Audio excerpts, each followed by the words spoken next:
In the Board of Pharmacy meeting, public board meeting. Today's May 3rd. We'll do a roll call. Greg, do you want to start us out? Greg Lippy, public member. Alan Shad, professional member. I'm Valerie Munoz, public member. Victor Law, professional member. Amy Gutierrez, professional member. Stan Weiser, professional member. Lavanza Butler, professional member. Albert Wong, professional member. Okay, start out with public comments for items that are not on the agenda or agenda items for future meetings. Is there any public comment? No? Okay. Move on to item 3, which is the October 26th to 27th, 2016 board meeting minutes, revisions to previously approved minutes. So is this meeting, Jenny, minutes that we've revised as after we've approved them? No, I think these Yes, are. they are. Yes? I Okay, can Laura, tell you you. want to tell us about The these? only change is that for one of the regulations, we put the wrong regulation language. Oh, my God. And so just to make it cleaner for the rulemaking, you guys voted on the right language, all that. We want the minutes to make sure they're accurate. So that was the only change. So Okay. we need to reapprove them. Would you point out where in the minutes, the revised version of the minutes, those changes are?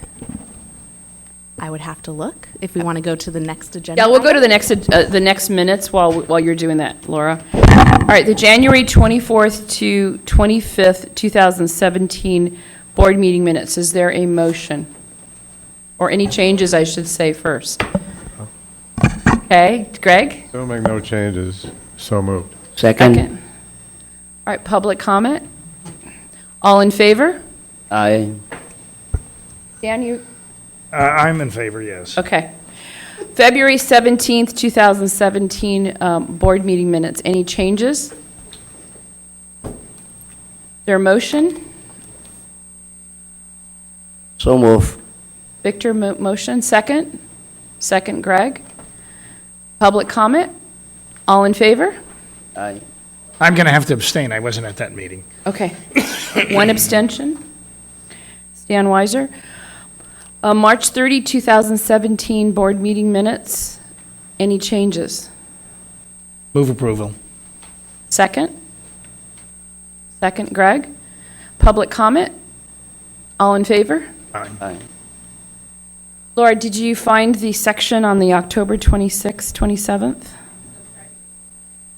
Okay, we'll hold off. No worries. You let me know when you're ready.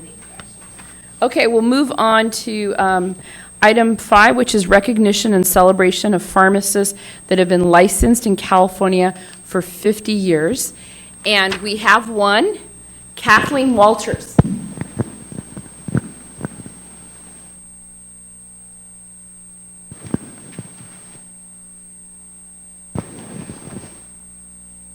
Good morning, Ms. Walters. Good morning. How are you today? I'm great. It is my pleasure to be here to congratulate you for 50 years and your service to the California public as a pharmacist. Thank you. So can you tell us, you graduated from Idaho State University? Correct. You passed the California Board of Pharmacy, and then you also owned a pharmacy, Mount Shasta Pharmacy, for 10 years. Pharmacy for 10 years. You want us to tell us a little bit about your experiences? Well, to start out with, the way I became a pharmacist was my dad set me up with a visit to UC Davis Veterinary School because I wanted to be a veterinarian. Well, they looked at me like this and they said, "You're a girl." And I said, "Yeah." And they said, "Well, you're too little. You can't be a veterinarian." And I said, "Well, why not?" "Well, you're just too little. Don't even apply. Don't even think about it." So I said, okay. I went home, and my mother's best friend was a pharmacist, and she talked to me, got me going, said it's a great life, it's a great profession, you're still in the medical field. And so I went to UC Berkeley my freshman year, and I couldn't get out of there fast enough. So I went to Idaho State University in Pocatello. I had a great education, graduated in 1966, passed the California board the first time. Wow. How many women were in your class? There were 4 of us, and the class was 60. Wow. So it was just beginning, the woman thing. And I now serve on a Dean's Advisory Council for Idaho State University College of Pharmacy. And the dean came back from his reunion at Michigan, and he said, guess what? The freshman class was 100% women. I said, you mean they didn't even let in a token guy? He said, nope. But anyway, my career has been filled with great pleasures. I've been in retail. I did some hospital work. I've done some nursing home work. It's been a great profession. I've been able to work when I needed to work, when I wanted to work, and not have to work when I didn't want to work. I moved on to Reading, worked in the hospital there. I counted up one time, I've done a lot of relief work. This was back 40 years ago. I counted 85 pharmacies that I had worked in. Wow. And it's been many more since. In California or? In California. All my work's been done in California. I was licensed in Idaho, but I didn't stay in Idaho. I came back to California. And so recently as 2 weeks ago, I just received my silver badge from Costco for 25 years as a Costco pharmacist. And I'm still on the payroll. I still go in and work occasionally. They call me and ask me if I can fill in for Joe or fill in for Sam or whatever. And I still go. I still work. I've kept up. And I will continue to work as long as I can stand up and push the computer keys. Over the years, I've been from the little Royal Portable on the counter in the pharmacy in Mount Shasta to the vast computer systems that we have today. And it's been a great ride. And I'm happy to have been a pharmacist. Thank you. It actually is an honor for me as a woman to have met someone. Usually we have men come up here, so it's a real big honor. And I thank you for all of your years of service and for still continuing to provide service for California. And here's your pin. Oh, thank you. Thank you very much. Thank you. Take a picture. Oh, Thank you. good. No cameras anymore. They're all on our phones, aren't they?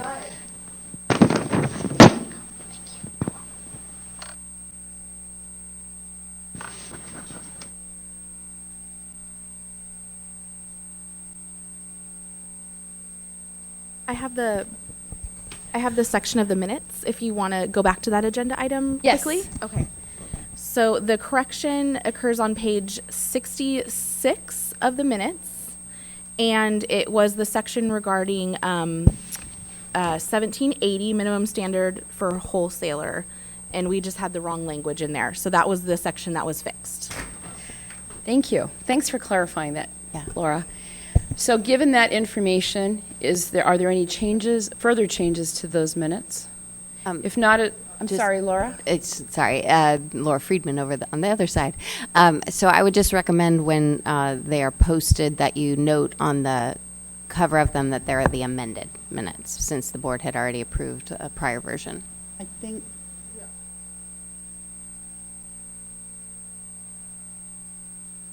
Your microphone so we can hear, sorry. I was trying to find a page, but I think it was page 38 where I was referred to as Mrs. Brooks. Oh, That will be corrected. no, we got to change that. Mrs. Brooks or Mr. Brooks? That's an interesting mistake, sorry. Could be Freudian. No doubt, Freudian. No comments on that one. Hey, this is this is a webcast, we need to remember that. It's out there in perpetuity, anything we say is out there. All right, so is there a motion to approve the revised minutes as per the information that Laura just provided? Greg, motion, second, Stan. Public comment? All in favor? Okay, we'll move. Someone abstain? Oh, you abstain, okay. Debbie, you want to introduce yourself for the roll call? Debbie Veal, professional member. Thank you. All right, we'll move up, and since we have Dean Garfilo here, we'll go ahead and have him do an update from the Department of Consumer Affairs. I'll take the agenda a little out of order to accommodate Dean's presence here. Very nice to meet you. Welcome, and thank you for attending our meeting today. It says I went to work there. Check, 1, 2. Thank you so much for that welcoming. Such a pleasure to be here today. This is my 33rd day as the new director of DCA. So during the Q&A period of my brief comments, I will only take 33-day questions. In all seriousness, as I learn more about my role as director for DCA, I get more and more interested in this opportunity.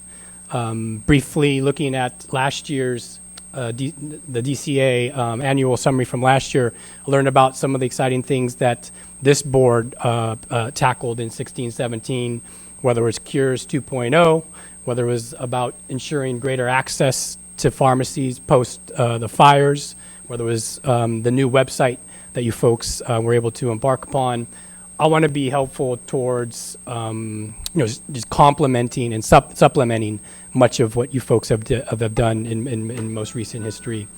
Very briefly about myself, I spent, since 2004, I've been staff for 3 different legislators, all in the Assembly. First with Assembly Member Alberto Chirico. He's former Majority Leader Alberto Chirico. He represented cities in the East Bay, Fremont, Newark, and others. After that, I was Chief of Staff for former Assembly Member Warren Furutani. I did lobby for the California Medical Association for 3 years, and then I went back into the Capitol, most recently with Assembly Member Bonta as his Chief of Staff. I was glad to hear Board Member Wong, as a resident of Oakland.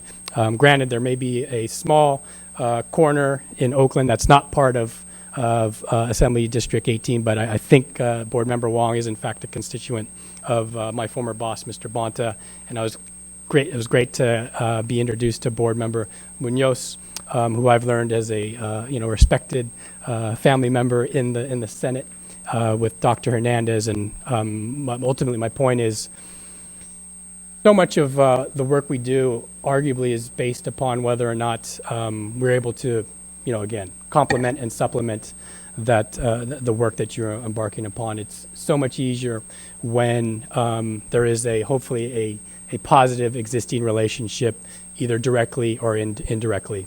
Arguably, the examples that I just mentioned are indirect relationships. I hope to formalize my relationship with this board, want to be very open-minded in terms of figuring out creative solutions that may be, in fact, very vexing and complex issue for this board. In the past 14 years that I have been staff and a lobbyist, I've tried to do my due diligence in terms of, hearing all different sides of a very complex and vexing issue, so that at the end of making a decision, where you can have confidence in the process of making that decision, because it was robust, it was thorough. We tried to get many different, thoughts and ideas about how to attack a problem.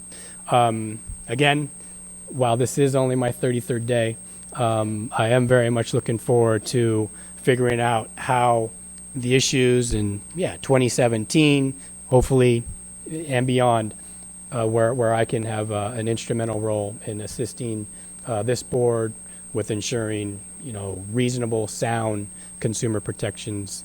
And even beyond that, I have fond memories of when I was in grade school, and it was go to be a doctor for a day. I chose be a pharmacist for a day. And in Bremerton, Washington, I went to the apothecary shop. Didn't know what an apothecary was as a grade schooler. Quickly learned what in fact that meant. And so ultimately, again, my point is, I only have a fond perspective of this profession. Like so many others under DCA, it is about improving people's lives in very real, substantive ways. And I welcome being party to that, every day and twice on Sunday. Don't want to take too much of your time, because I know that you have a very, very busy agenda. I am more than more than happy to answer 33-day questions right now. Not that there has to be any. Victor? Out of these 33 days, what kind of challenges that you perceive so far with each different boards? Yeah, appreciate the question. It's conceptually, before taking this opportunity, I read about the 39 entities under DCA, but you don't understand and really get a sense of the enormity of that until you are in, quote unquote, the seat. And I'm doing my darndest to try to, again, be proactive with reaching out to each and every entity under DCA, because again, fundamentally, I believe in order for us to work collaboratively, cooperatively, it does take a proactive engagement with each and every one. And for myself, I'm, I guess, a little impatient, and I just have to remind myself that it is going to take a little bit of time to have that initial meaningful encounter with each and every. Actually, it'll take 34 days.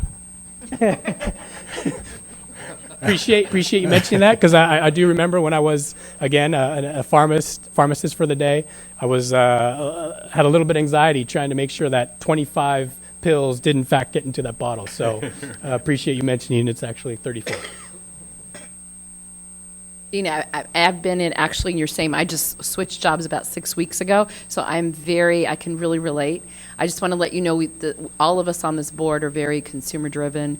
Patient protection is our #1 priority. Pharmacy, there's a lot going on in the pharmacy profession and in our state. We're one of the leaders, I think, in the country in terms of our board mandate and what we're doing to improve care for patients. So welcome. We all look forward to working with you. Thank you very much. Thank you. Likewise. Have a good day. Thank you. So I have yet to have a Twitter handle specific to being director. Veronica Harms, who you may know, is in charge of comms for DCA. Literally last week, I was telling her that personally, I'm not on any social media, and her quick response is, "Well, not yet." So we shall see. Thank you again. Thank you. Thank you, Dave. Okay, moving on to board officer elections. So I'll open it up, starting out with nominations for president. Alan? You need a microphone. I do, because I want to make sure your name is heard. It is my honor, and I'm sure the rest of the board will back me up on this, to nominate Amy Gutierrez for Who? president. Yes, you'll find out later on okay. day 34. This morning. And so or renominate for another term for president. Thanks, Alan. Second? Second. Okay, any other nominations?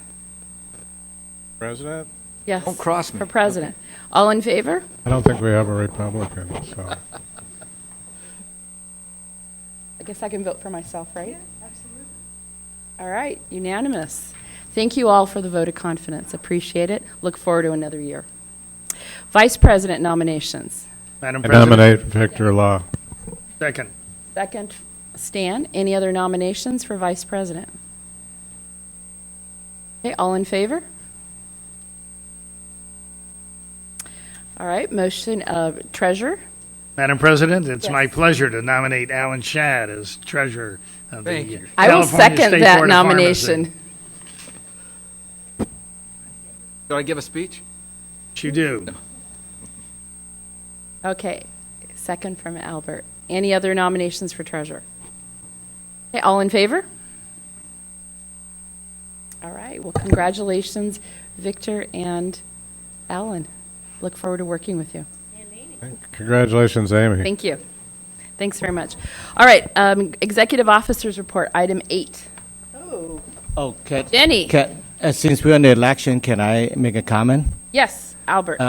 Is it any limit how many term the officer can be consecutively? No? No. I would like to, in the future meeting, we would like to see if we could change the bylaw or anything that maybe limit to 2 years instead of unlimited term for the officer? For the future meeting. I'd go for 4 Do we years. have any, I mean, I don't think that's, The procedure manual for the board, which is kind of your rules that you agree to follow, sets 1-year terms for elected officers of the board, but there's no term limit. So, Some of it's divided just upon your appointments, right? For the governor In part, appointment. in part, but part of it is that, you know, if you wanted to implement a policy, you wouldn't necessarily need to do that. You can just vote down somebody that's running for a 3rd term if you would choose. Yeah, but that's. The election is a limiting Nobody factor. wants to Yeah. do that. Yeah. And I think, you know, to give people a chance, additional people a chance, I could see 4 years. I don't think 2 is long enough. But So I it- could see 4 So years. I'm talking about the, I think you're talking about whether or not to put it on a future agenda item, whether or Yes, not yes, the we are. board would Yes. like to Right. put it on a future agenda. So we could Do put you- up for discussion. Do you Is there an normally interest in review doing that, the, or- Is there an interest in putting it on a future agenda for discussion? well, and you could also put it as part of when you review your administrative procedure manual for board members. So is that normally reviewed Is that done periodically? at- We did that right before sunset, so that our revised manual was available. We could do that whenever, at the pleasure of the board, it doesn't matter. So we could do it, if the board's inclined to do that, you can do it, or you can wait until the next time we review it. It can go either way. Let's wait. Am I hearing an interest or not? Wait Doesn't until we seem to be review. much enthusiasm. So we review the next administrative All right. manual? Yeah. Okay. Okay. All right, moving on. Board Executive Officers Report. Okay, well, I've been asked to discuss the pass rates and the examinations, for our 2 examinations that we administer to licensed pharmacists. So, in your packet are materials that give the information from the period October 1, 2016 through March 31st, 2017. Typically, candidates that take the exam during this period are moving to California from another state, or they were unable to pass the exam the first time they saw it. So in the parlance of our exam psychometrician, generally they are somewhat lesser qualified. Our CPJE pass rate on this exam, the exams that were administered during this period, overall is 57.2%, which is relatively low compared to what it's been in the past. The last 3 periods that we've given the exam, from in 2014 to 2015, from October 1, 2014 through March 31st of 2015, the overall pass rate on the CPJE was 70.3%. The following year, from 10/1/15 to 3/31/16, was 65%, which was a drop of 5%. And then from 10/1/16 to 3/31/17 to 57.2%. We looked a little bit to see if we could figure out if the impact of having 13 schools of pharmacy may have in fact started to impact the quality of the candidates. Most of those schools have not yet produced graduates, so it's just a, gradual over a period of time increase in the total number of candidates. But we are watching that. But one manifestation we are seeing is the number of intern licenses that are being canceled because interns are leaving school. And so in 2014-15, we had 32 canceled intern licenses. In 2015-16, we had 37. But in 2016-17, we had 64, more than doubled. So, and we're not through 2017 yet. So there is an impact. The deans of the schools of pharmacy generally will admit that they are having a more difficult time recruiting the type of caliber of applicant that they had formerly into the schools. As you go from 4 to 13 schools, you'd expect to see that. And it's Jenny- still too early to tell. But I think the board needs to recognize that our pass rate on the exam has dropped. We've had our psychometrician look at it. We changed the exam back in April, and everything's running smoothly according to statistical methods used to set cut scores. So we believe the exam is an appropriate measure. So Jenny, you're thinking that the increase in number of interns that are turning in their license is directly related to them, like, either choosing not to be in school or flunking out of school, or, I mean, have you gotten feedback from the professors? Yes, and I will tell you where I first learned of this, and the reason we even pulled the statistic. I went in to speak to a second-year class.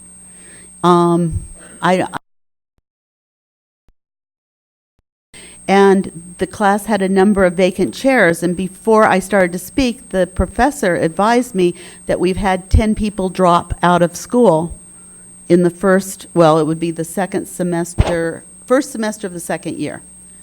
And because otherwise, my assumption was, oh, nobody wants to hear the Board of Pharmacy or anything I have to say. And in fact, we just had people no longer there to be in those seats, because you can't add people in the second year.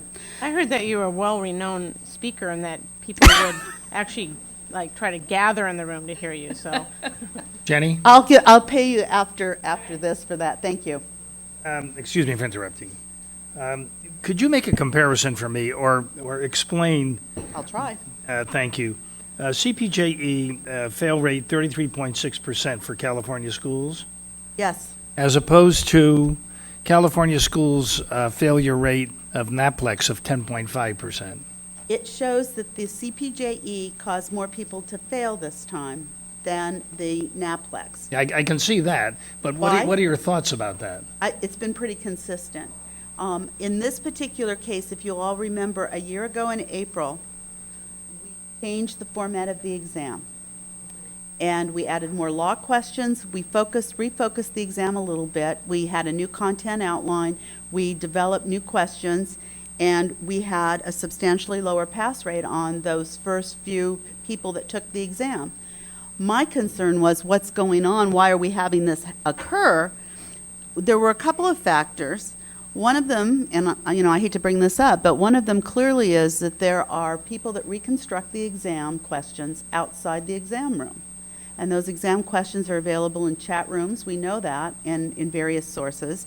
And the one telling statistic to me, which I mentioned to the deans when I met with them last month, was we heard, the licensing staff told me that they were hearing from candidates. There were two separate comments that I have never seen these questions at the licensing exam. Well, in point of fact, they should never have seen the questions before, period.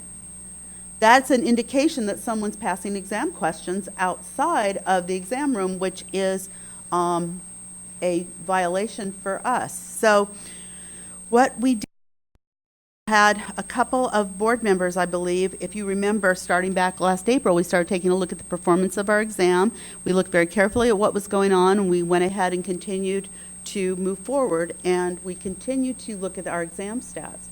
So the NAPLEX, to get back to your question half an hour later, what is more of a clinical exam, and that exam has also increased in difficulty over a period of time if you look at the number of people that pass it.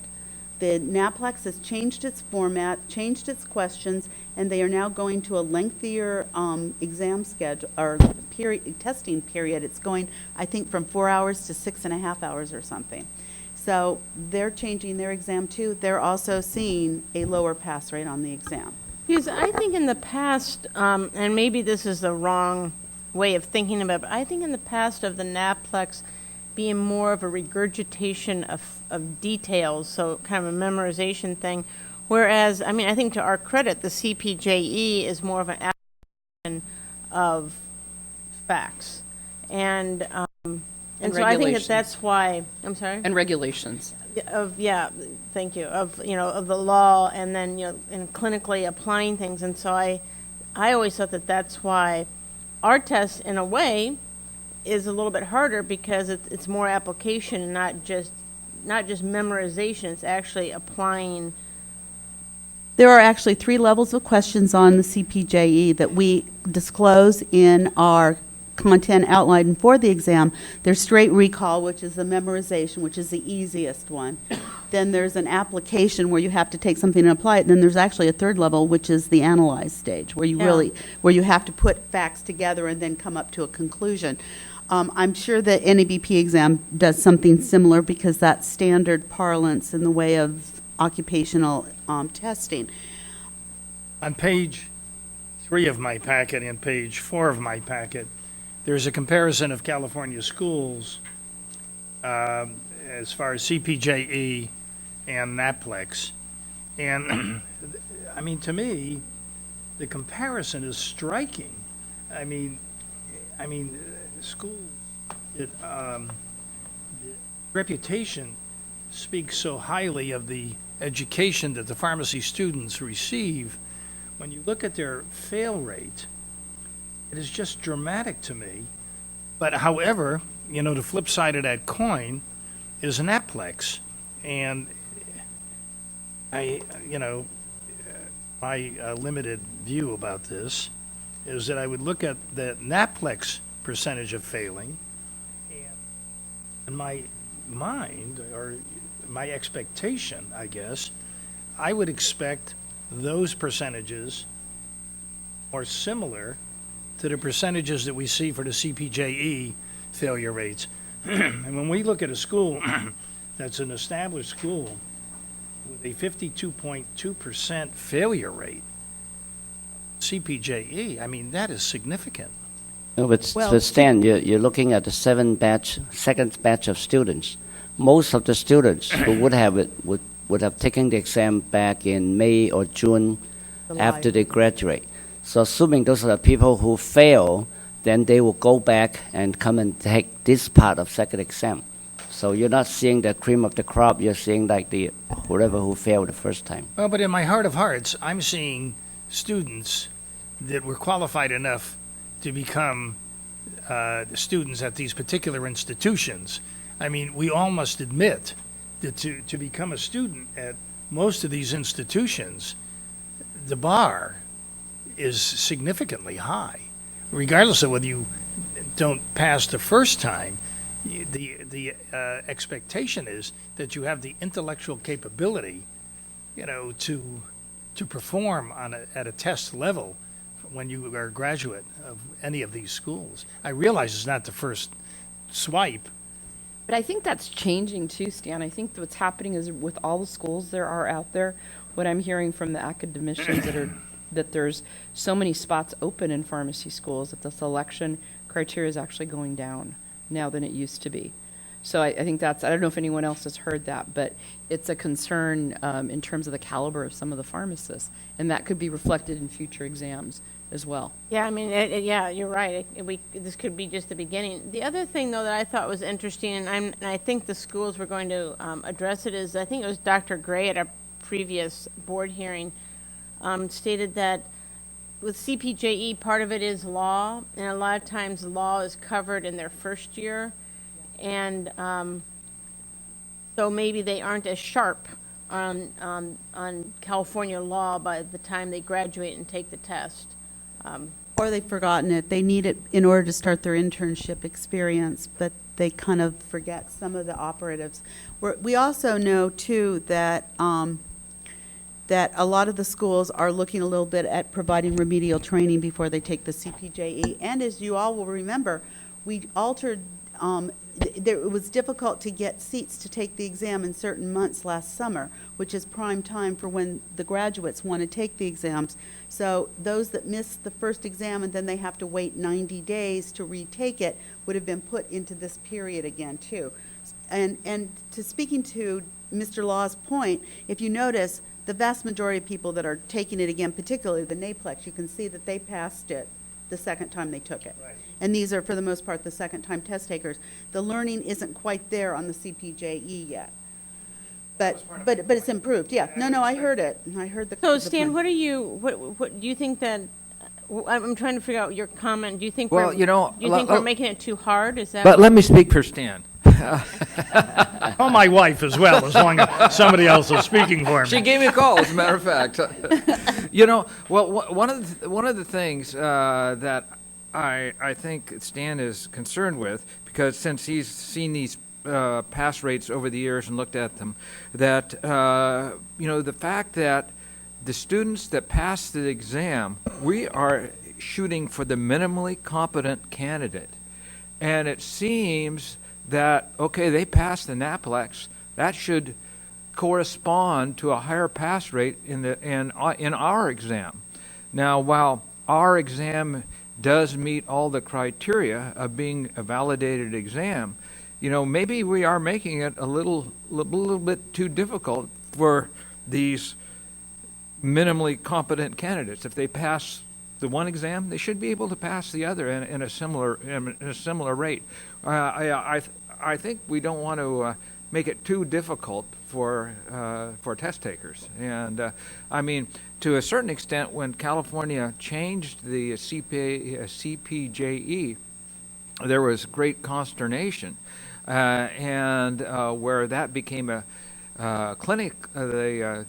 it became a more clinically focused exam. Now it's gone back to a more law-focused exam, but we still have a variety of clinical questions on that.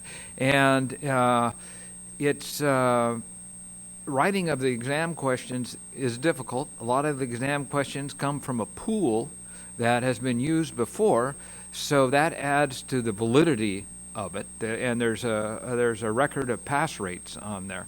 But still, there is a concern that between the two exams, we are assuming that the NAPLEX, the national exam, is a valid exam, and it seems like the pass rates should be higher or reflective. So I think that's kind of what you're. Took the words out of my mouth. Well, I know as long as I've known that California, even before they separated the NAPLEX, the failure rate for California for students coming from other states, the failure rate was high. So I don't think it's anything new. I mean, this is what I've always seen. I've always seen this even before NAPLEX. Well, but it seems like the California schools aren't passing at a rate that we would expect. Actually, students from other states are performing better than a prominent school here. Than a single. Or other And other that countries. school is looking very carefully at how it's prepping its candidates to take the exam. Because in the past, they've allowed their students to prepare themselves, that particular school. Even foreign students. Yeah, I was going to say that. Are performing Yeah, better. that was a surprise to us, too. So, I mean, it's just, here's the data, and I can't make any conclusions out of the data, except to me, it seems that the situation is extraordinary. Well, So, Jenny, can I ask too, on Are you on the? I'm looking at the summary table that's on the bottom of page 1. Yeah, but that's not California schools. California schools. Oh, there you are, yes. California schools have a pass rate of 66.4%. Yeah. The foreign's 58%. Yeah, but I'm comparing the foreign and the out-of-state schools with specific California schools. Well, I know what you're talking about, and that particular school was astounded at its pass rate, or the low pass rate. And I think they're taking steps to do something about it. To me, it's not a reflection of the school somewhere. I mean, the school is a prominent institution, highly regarded, but somewhere along the way, whether this is the second cut or the third cut or the 10th cut, students, we would expect more of them. I think we need to continue to do what we're doing, is look at the exam, discuss it. Those of you that serve as board members are certainly welcome to participate in the exam committees. We can help tune you into it, so you can come and watch what the exam construction process looks like. This is a very deliberative and a very focused effort. No question gets written by one person and ends up on the exam. It goes through a homogenation process before it ends up there. And it's a benefit, I think, for most of you. If you haven't done so and spent some time in those exam committees, I'd encourage you to do so. Jenny, you know, I was- last year, one of the things that we had actually was an issue was the residents. The fact that people had graduated, had not passed it, and they couldn't start their residencies. What are we doing this year? Are there anything that the schools are doing to try to prevent the chaos that happened last year? Well, first of all, we have made certain that there will be a number of seats available all summer long for students to be able to take the exam during the summer, which is when most the residencies start. For the third or fourth year in a row, we have told the deans, and I told them back when I met with them, I think in March, which is right the time that they're doing the acceptance of the residencies, that if you have residents from out of state, you need to get me their names so that we can expedite the processing of their apps, so that we can get them in to take the exam sooner to June rather than September or October where they get into trouble. So those are two strong steps that we think will help improve the ability for them to take it. Principally, having more seats available, though, throughout the summer will help. Madam Chair, or President, I would ask that we consider the possibility of inviting the chair of the competency committee to come to a future board meeting and give us a presentation about the CPJE and maybe the process that they go to develop the different questions and what their thoughts are about the results that we are getting as a board. You want the committee chair to do that, or the exam consultant, or both? Well, I mean, my gut tells me the committee chair. Okay. I mean, I think it'd be very educational. We've had her here Yeah, she before. did. It would be good to get an update. I think it'd be good to have the exam consultant here too, to understand. Well, either or both, or we can have one and then the I other, think or they can both. come I think together. maybe having them both together But I would be think good. having a report from the committee by the committee chair would be appropriate, given all the questions and interest that have been raised by this issue. But I also think that, as Jenny pointed out, that if there is going to be some, and Amy said perhaps that the classes aren't at the caliber that they used to be, and if we are seeing interns drop out, that maybe the schools are kind of looking at this and making sure that the students are going to be better prepared to take these exams. And so maybe, I mean, it's going to take a couple years for it to flesh Right. out, but maybe we'll see a change in a couple years too. Yeah. That's a good point. Any other comments? No? All right, that's item 1. Item 2 on the chair report deals with a opportunity for the board, if we so choose, to provide comments to 4 members of the California Congressional and whatever they're called, delegation federally. They are looking at it as an alternative to help reduce the price of drugs, to encourage patients to go outside the U.S. to buy them off the internet. And this traditionally is problematic for a lot of reasons. In part, NABP, which has done a lot of work in this area, has surveyed 11,000 websites that they access over computers. 96% of them are operating illegally. You don't need a prescription. You don't know who you're dealing with. You're giving credit card information, and the drugs themselves are suspect. And so we were asked to provide information to our representatives, which would be 3 congressional members and our Senator Harris, who are interested in putting their name on legislation to encourage people to buy drugs off the internet to save money on their prescription meds, that perhaps this isn't such a good idea. So in your packets that were handed out today is a draft letter. It's a 2-page letter. It's pretty long, but that is the letter that I would propose, not the one with the NABP letterhead. It's separate. So my question to all of us is, what is the position of PhRMA on this? I mean, PhRMA is such a strong lobbying body in Washington, and we have seen them flex their muscle here when we were doing ePedigree. And now I shouldn't say that? No, I think I know where you're going. The reality is, in this particular case, I think we're on the side of PhRMA. Yeah. I'm not sure. I'm not should be on the side of us. I'm not sure. Because as I read this NABP letter here, it seems like that's exactly what PhRMA would say. And, I'm not in. So it says every day 20 new illegal pharmacies appear on the internet. Well, that shows us that there's definitely a need for this sort of thing. And here it says that instead, Canadian websites sell U.S. patients medicines manufactured in places where we would not even drink the water. India, so on and so forth. Well, now Dr. Reddy in India produces lots of drugs for our own pharmacy companies. And you're- and so that, I mean, this is a biased letter, and so while I definitely want people to get quality medications, that there's no doubt about that, and there are terrible sites out there pushing all kinds of highly contaminated drugs. Just a blanket no is just a blanket no, I think is too easy of an answer, because there are sites in Canada and there are sites in Mexico that sell drugs that are cheaper and just the same quality, and so so just blanket saying don't buy anything other than American. Well, I guess that's the current administration certainly, but. I'm not 100% in support of this letter.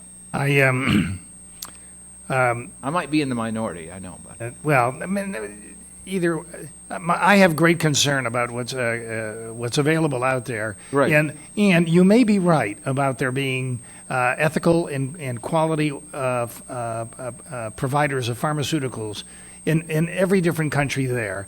The issue is how does the consumer of the state of California determine who is ethical and who is responsible and get that quality medicine, as opposed to the vast majority that it isn't. And I got to bring up one little thing. And I hope it's not the Dr. Reddy that I know, because I hold him in high regard. But Dr. Reddy's pharmaceuticals are on the recall list that we receive more than any other pharmaceutical company that I have noticed since I've been on our pharmacy board. I have wondered if there was anything that the board could do, and I was going to ask the representative from the Attorney General's office at some point, and I realized that this may not be the right time, because I think that Josh Room is more accustomed to maybe my questions and my style, but I would wonder if pharmaceutical companies who show up on the recall list as often as some do we as a board have a responsibility to the consumers of California to find some way to halt those drugs from being available to Californians legally? Well, that's a good point. I wonder if we could, on our website we have that recall section. I wonder if we could make the public more aware of that. We can try that. We release it to anybody on our subscriber list. And they are on the website. We put them up there on our website. I know, and these are serious recalls. These are all Class 1 recalls where it Jenny, means get it out of the drug supply. Can we look at some data, like how many recalls from specific manufacturers show up, and then maybe post that? Well, there's volume, and then there's number of products. Like if you've got a few products that have shards in it, they may do a massive recall, or they may just limit the recall. I'm not sure how we'd compare that, but we can list the manufacturers that appear. How many recalls per manufacturer? Well, every week we must have 6 to 12 recalls a week that we release through that. It is a lot. And so much so that when we did the email requirement that you have to sign up for the email, one of the comments we heard from pharmacists were, we don't want to get all those recalls. Send them to the pharmacy, don't send them to me. So I feel like maybe we're kind of getting off the point. we are. And I think, But we can put that. looking at the letter that is proposed and then the information from NABP, it seems like this, I mean, I understand where you're coming from, because there's definitely good places out there, but it seems like as far as protecting the consumers, whether it be California or the United States, at this point in time, there's not a way or a place for those consumers to go and find out if this is a good pharmacy or a bad pharmacy, because they even talk about Health Canada approved pharmacies, and that there's not a way that they've actually tried to say that these are good places, and it's like the consumer, it's impossible. They can't do it. And even if NABP gets involved, they said the consumer then has to remember how to go find the NABP. So I guess. Well, this is at this definitely point, this is it's definitely. overkill, but I think at this point, this is the right answer. Until there's a formal pedigree system that would include these pharmacies, drugs, et cetera, I think we couldn't support. Like an international pedigree, yeah. And I think that's what's needed if we truly want to go that route. Well, sure, this is the most safe, and the reason I mentioned Ramon's not here. I thought we needed some opposition. We appreciate that, and you're from Northern California, and it all works. I mean, I would actually make a motion that the board instruct the executive officer to sign, to Issue to the letter. issue or author this letter. And do we want it just from her? Do you want it from you too, Amy? I don't know. That would be my only question. That's fine. Whatever, we can do it. I don't know if we Room want to for have both of us on the letter. We can Or you do can it. sign it yourself we if you could, would. I was thinking maybe co-sign it, both the executive officer Okay. and the board president. But okay. I would like make a motion, and I've read through the letter. I think it's fine. I don't know if anyone wants to tweak it. Maybe you can look at it and tweak it if you want. But so anyway, that my motion is, I'm kind of drawing it out a half an hour, like Jenny said earlier. My motion is that we. Oh, you're doing it well. Go ahead. Continue on. Is that we approve, is that we send the letter authored or signed by the executive officer and our board president. Second. Any further discussion? Public comment? Can you come up to the microphone, Stan? So we can hear you better. Yep. You can hear every word you say. It's starting to sound like, is it Goldilocks? So I can Make see sure you that better. green button is pushed on there as well, so we can hear you. We were trying to help you, Caesar. Got it. Getting lots of exercise. Got it. There you Morning. go. We're learning. Good morning. Stan Goldenberg, former president of the board, and bleeding track memories for your information. And I'm looking at the board.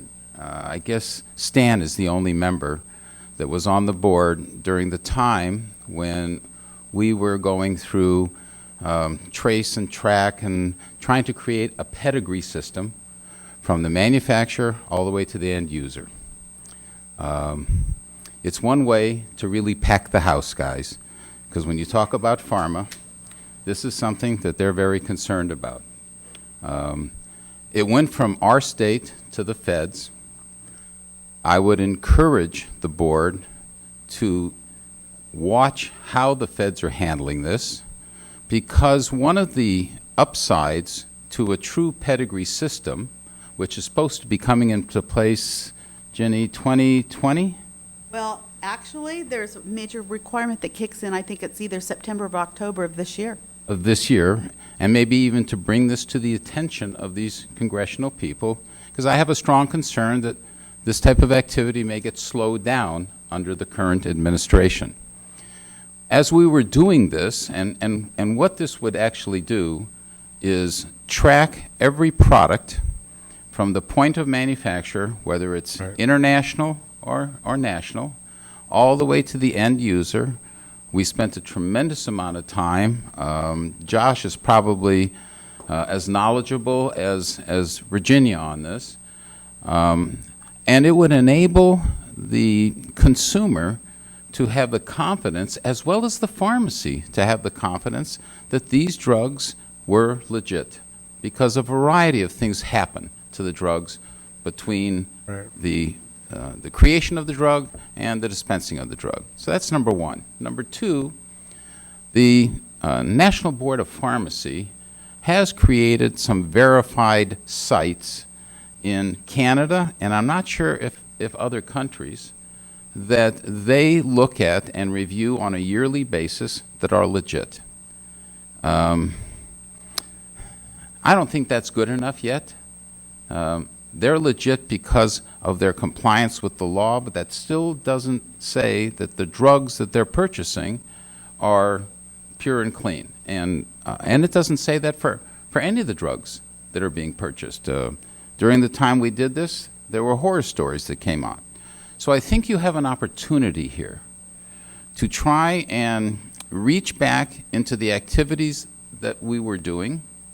Try to make sure that they're moving forward with your voice as the protection voice for the consumers of California, and to possibly expedite a time when drugs can be purchased with confidence no matter where they come from, as long as they're involved in a system that really does work. Thank you very much for your time. Thanks, Dan. Any other public comment? All in favor? All right. I have a question, though. This WW Safe Pharmacy, you know anything about that, Jenny?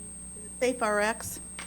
www.safe.pharmacy from NABP. Is that the NABP? Yeah, I think because If it's on dot an pharmacy. NABP letter, it's part of Jenny, because it's dot dot pharmacy, that it's means part it's of NABP.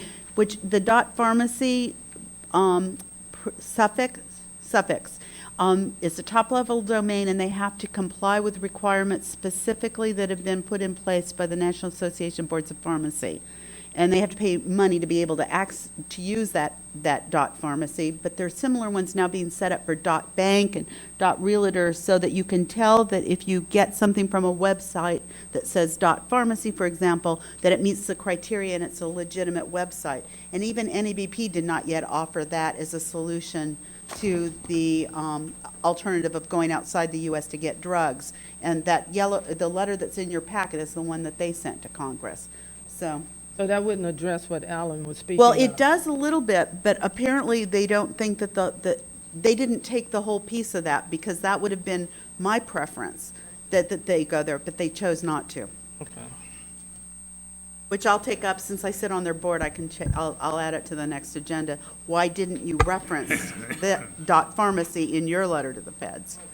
Well, I mean, the question 4 doesn't talk about specifically dot pharmacy, but it does say that the consumers either do not learn or do not remember how to find safe online pharmacy lists, or do not care to try, preferring to just go for the quick internet search. So I think that that's a little bit of the challenges we're trying to protect people from themselves a little bit. Well, NABP used to have a seal called VIPS that they put on the validated websites, but people would just take a copy of that logo and stick it on their website when it wasn't really VIPS certified. So that's why they use the domain name now, because that... Didn't we already vote on this? Yeah. I'm just answering Why do we questions. continue to discuss it? Because I asked the question. Oh, that's different. Did you get your question answered, Cheryl? All right.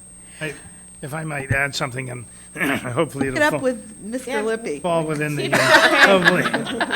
hopefully it'll fall within the agenda, the broad agenda that we have. But the flip side of this coin, I believe, for this body, is, it's one thing to encourage the use of legitimate manufacturers, mostly that are manufacturers that we are used to here in the United States, although many of them are no longer based in the United States. But they're traditional manufacturers represented by pharma, let's say. The flip side of that coin is that, having said that, we also have an obligation to the consumer to deal with the pricing of these pharmaceuticals that we're saying, hey, consumer, this is where you ought to buy it because this is where they're the safest and most reliable. That having been said, and this having underscoring that we're saying it, I feel that we do have an obligation to go to the flip side of that coin and try to present some sort of an effort to help the consumer with regards to pricing of these pharmaceuticals that we're saying are reliable and okay to use here in the States. Especially with situations like the EpiPen and things like that. Agreed. So can we, just going back to the discussion about the recalls that was mentioned by Stan, could we look at and see if we can look at some data on the number of recalls over the last year by manufacturer? Yep. To see whether we can post something or communicate that there are issues with certain manufacturers. I really feel it's our obligation to the California consumer. Well, we can highlight it on our website, just talking about the number of recalls. I don't think that would necessarily influence a manufacturer from not doing a recall if one was required, but you've got to recognize that if we do too much to promote that they've had 6 recalls, is that going to inhibit them, which actually then works counterproductively because they're voluntary recalls unless the FDA. I don't think it's an issue of inhibiting the manufacturer. I see it as an issue, as Stan does, that it's a communication of the public. So if I'm a consumer and I see that, because the manufacturer's on the label of medications you pick up. No, I understand that. It's just insofar as that is one of the most difficult decisions a manufacturer is ever going to make, because the very integrity of their drug product and the name recognition of that product is being put at risk when you recall the product, especially when you identify why it's being recalled. So insofar as publicizing that greatly is going to inhibit it, part of the reason we're doing the recalls is that we didn't think there was enough recalls being placed out there widely in commerce so that people would know that it occurred. And as occurred with heparin back in, 2008, we went into hospitals and found after 61 people died, or I guess it was 81 people died in the U.S., still recalled heparin sitting on the shelves. So, again, insofar as we'll take a look and study it, and we'll bring I'm just asking for it to be on future agenda We're item. just chatting. Yes. Greg's right, we're chatting. Yes, we were allowing, I mean, within the context of the discussion about the letter to Congress, and insofar as you're talking about the safety of meds and how we assure that, I think it was appropriate, but I do think we have crossed into, let's put it on a future agenda. Right, we just want to look at the data, and I think it could just be on an agenda item, and then we can decide what to do at that point. Okay. All right, moving on. Are anything else on the executive officer's report? Do you want to mention NABP that will be attending? The National Association of Boards of Pharmacy is having a meeting the 3rd week in May, and I'm the board's designee that's going to the board, or to the committee meeting, to the NABP meeting. I don't even know what I'm saying. So. Where's this? I think it's in Orlando. Land of tornadoes, hurricanes. I think and- Debbie and I will also be attending on our own. As part of the companies. As part of our companies to attend the NABP meeting as well. That's correct. So there'll be 3 representatives from California at NABP. Yes, you can, Ellen. No, we're up doing something. I'm glad to know that you feel secure with us. Absolutely. Anything We're else, sitting Jenny? together, too. Let the No, notes that reflect. concludes my report. Okay, any board member comments? Any public comments on the executive officer's report? Do you want to come up, Stan? Can't hear you.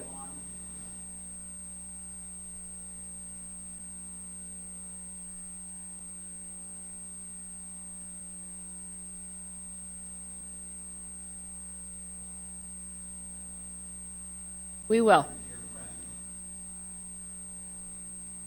Thanks, Stan, we will. I know him.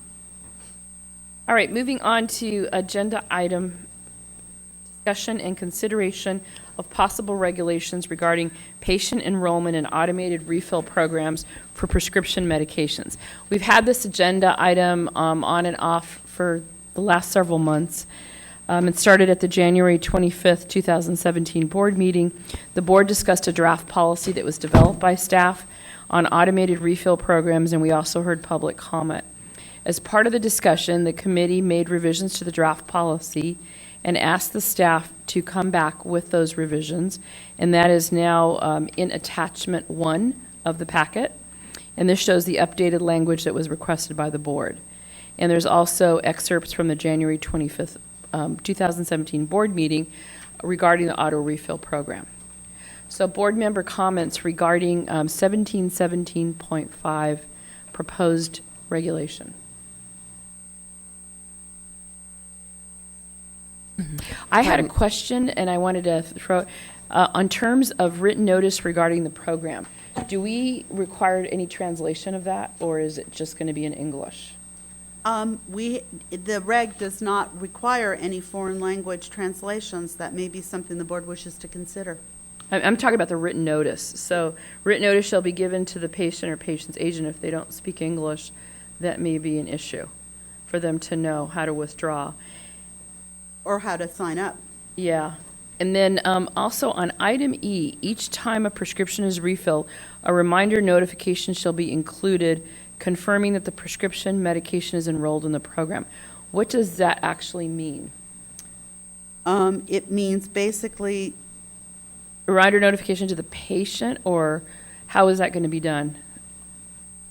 it lets them know when you're refilling it at least once a year that you are continuing to have this drug being provided to you. It's like a re-enrollment period. It was intended, the board wanted. Yeah, E. I thought E, Jenny, was Sign up. on the label or on the receipt, it had something, it says each time a prescription is refilled, a reminder notification. So I thought on the label, on the receipt, we were supposed to have, this is part of. Like the handout that goes with the receipt? You talked about it going on the label, you talked about it as a receipt, you talked about some kind of notification. Yeah, but you said annual. I think this was every time you get a prescription, it's on there so the person knows Oh, yeah, that you're this right, I is- misread it. Okay. So I think that one of the things that we've received in some of the consumer complaints is that they may not remember that they're in an auto refill program, and so the intent was to just remind the consumer that they were in as a reminder, because sometimes they don't realize that they're in an auto refill program either because they forgot that they enrolled or they were enrolled, someone enrolled on behalf of them. So Right, no, I believe think that's a good idea. I just didn't know if that was clear enough as to that's what we were proposing in this E, whether that's really clear. Because a reminder notification seems a little vague. Like on the So label? you could either, Or you could receipt? either get prescriptive and say how you want it done, or you could leave it this way and up to the business to decide how they do it. Do you know what I'm saying? So I think if you're going to do it, it is important that it's on each prescription because in auto refill programs, not specific. every prescription is enrolled. Exactly. So Laura, it'd did be you like have a on the comment? label or receipt? So I was going to suggest slight variations, perhaps just a notification shall be provided to the patient if you don't want to prescribe whether or not it's on the label, excuse me, the use of prescribe, if you don't want to All right, require that it be on the label. That sounds better to me. Yeah, Yeah, instead of including be provided, yeah, a patient, yeah, a notification. patient Shall be provided to the patient. confirming.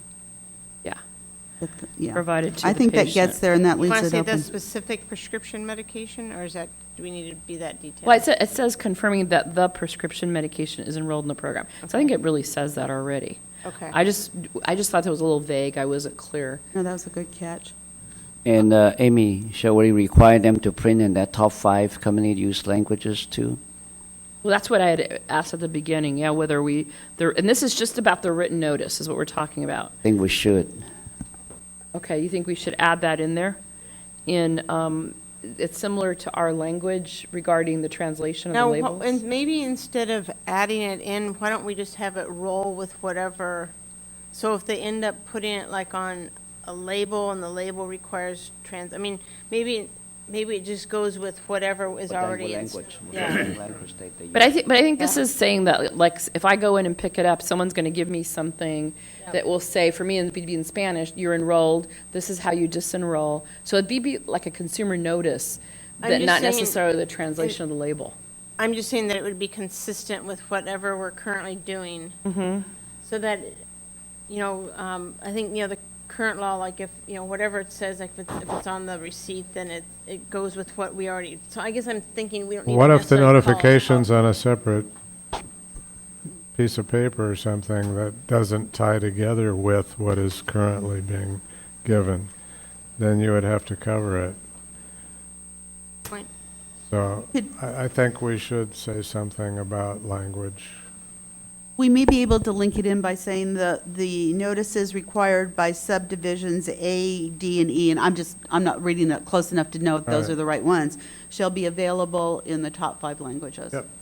I And think that way you works. can. But, just okay, now, but I was thinking that it's no longer the top 5. I was thinking. You top 12 or the top 15 if you use the. I think it was 12. What did we the do in public tagline ed? is Wasn't it 15. 12? So I think it's, But I don't know if we want Whatever to the call out the requirement number. is. That's what I'm saying. I think we want to tie it back to another regulation so that if Yeah. that number changes, we don't have to come in here and change Yeah. it. Okay, it's consistent 12, with. it's 12 then, and that's the language.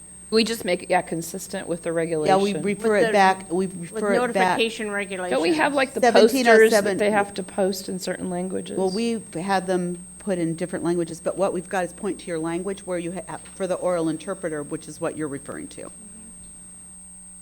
And that's 12 languages. The translation requirement for written translations in 4076.5, I think, is 5 languages.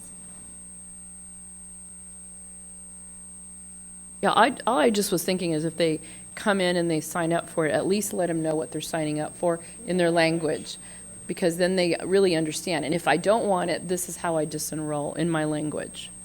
And my point is just make it consistent with the notification requirements we already have, so we don't have two Two variations. different, okay. So maybe we can work with Laura on making that I language, that understand. change. Yeah, we'll make it so that it's either cross-references the statute or the regulations, so that it's consistent. But do you want it for the oral or for the written translations? How different are they? One's 5, one's 12. Well, I think Oral this- is, this is the gonna oral hap- interpreter is I think it 12. needs to be written myself, but Yeah, because it is a written document. when I think oral is what's happening today, and that's causing a lot of confusion. Okay, so we'll go with the written and then, Whether we need to have, and why do we have 5 for oral and 12 for written? Well, it's just, it's the way that the public ed that legislation we was went to enacted 12. was with 5, because that's what we Written, had on right? our website were the 5 translated languages. But I think in public ed, didn't we, and I don't know, is it part of our report? I can't remember. But that, based on the federal, It's 15, that one's 15. 15, oh, I thought it was 12, okay. No, that one's top 15. So, So that actually raised a new issue that I think on E, I think we may want to specify that the notification is a written notification. Does it have to be written? Yeah. I would Well, agree. I think you I would agree. probably want to require that based on the conversation that you just had. It doesn't have to be on the label. We discussed it being a written, Okay. that it would either So be we'll on the change it. label. So a I would written just add the notification. So word how would written in E front of read, Laura, notification. with your other changes? How would E read now? It would read, each time a prescription is refilled, a written notification shall be provided to the patient confirming that the prescription medication is enrolled in the program. So by calling it a written notification, does that tie us back to other written notifications in our regs? we'll make sure that it does. We'll add another. We're trying to tie I it back to the languages. I think we're going to add, I would personally recommend that be an additional sentence down below that says any written notification required in this regulation shall be translated as required by, Right. and then cross-reference the That's a appropriate good- authority. So that would just be like a little footnote at the bottom of this? Well, it would be an additional provision. There'd So be G, sub G would F, be G. added or something like that. And I would also make one more comment, and I don't think it affects the substance of the reg, but I think for the hierarchy of this, I think we need to take A and move it, take A out of the very first sentence so that the pharmacy can offer the automatic refill program, but everything below A is part of that requirement. Whereas think the that's- way it's written right now, it implies that somehow, B through F aren't required. That's a good point. I think we understand it, and that's something that we could work with. The board doesn't have to specifically approve that, but we'd make that change. Does the First notice. board want this to come back to the board or go to a committee for final review? Do we, Or we've- next review. We've kind of done this. Can't we just move forward? Do we need to bring it back to the board if we've reviewed the language? Laura?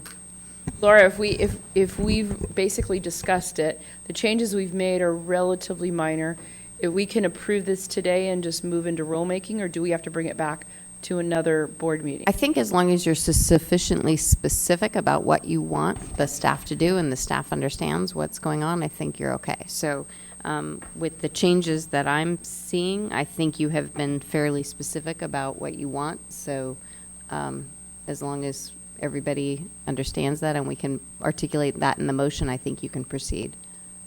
Okay.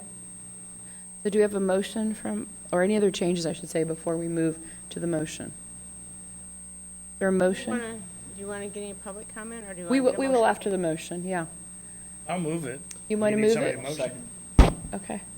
Move the, moving to Language with rulemaking. the additional language. Release for 15-day And- or 45-day And comments.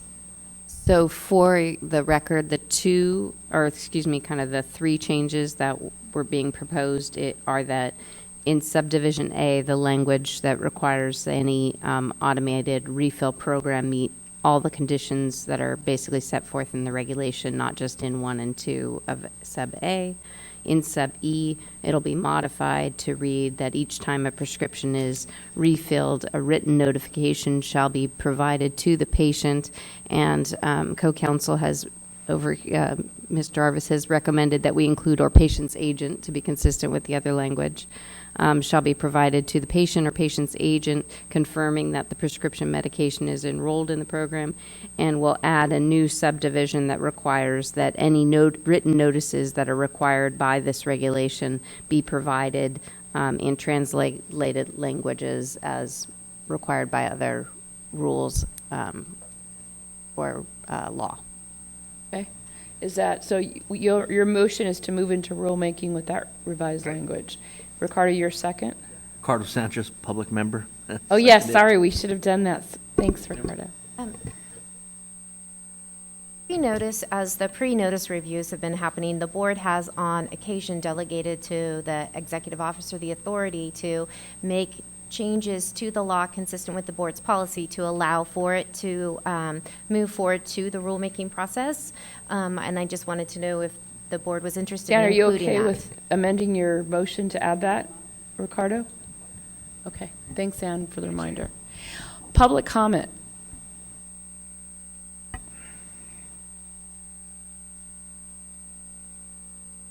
Morning, Lauren. Morning, Lauren Burton from CVS Health. I apologize for my voice. I'm getting over some lovely allergies this time of the year. Just a few quick points. Realizing this is going to rulemaking, so there will be a full comment period. But in A, subsection 1 and 2, where the thought about written notice, the DEA uses the word written, but they also allow written to mean electronic. And just in the electronic age, just a consideration of maybe allowing those notices if patients want to receive them electronically via email or a text message link somehow, that be allowed. Also in 2, where there's the written consent portion, I know there's an option for online enrollment to allow that to be captured, but there are mail order pharmacies that possibly have conversations via phone with patients that don't have access to either written documentation at the time, or they don't have access online, and they might provide a verbal consent, which is recorded. So just a thought about some of those mail order pharmacies to allow that verbal consent to So you're saying there's stand. mail order pharmacies that don't have web presence to be They able have- to do an enrollment form? They have web presence, but the patients might not have online access, or they might not use online access. I think sometimes about the elderly individuals who still like to use telephone, so they might not have that ability to do that online. And are you saying that the consent would be recorded, a verbal recording? The consent would be a verbal recording. It would be put in the record, and then it's also recorded telephonically, so that can always be pulled if there's a question around consent. So just a consideration. The second point, I know there's going to be some relettering or numbering, but around the drug regimen review that's currently in letter D, 1707.3 currently addresses the duty to review drug therapy and patient medication record prior to delivery. So adding here is somewhat duplicative. And why would this ready fill or auto refill prescription be any different than any other refill that's done in the pharmacy? And just for some context, the other rules that we've seen in states, specifically Texas, and then the current Oregon re-proposed rules, don't address the drug regimen review because it is addressed in other sections of their laws and rules. And then the final thing just for consideration is around long-term care. Specifically when Oregon drafted their first proposed rule back in 2015 and then recently their most current amended rule, it does provide an exemption for long-term care institutionalized patients who are on cyclofill.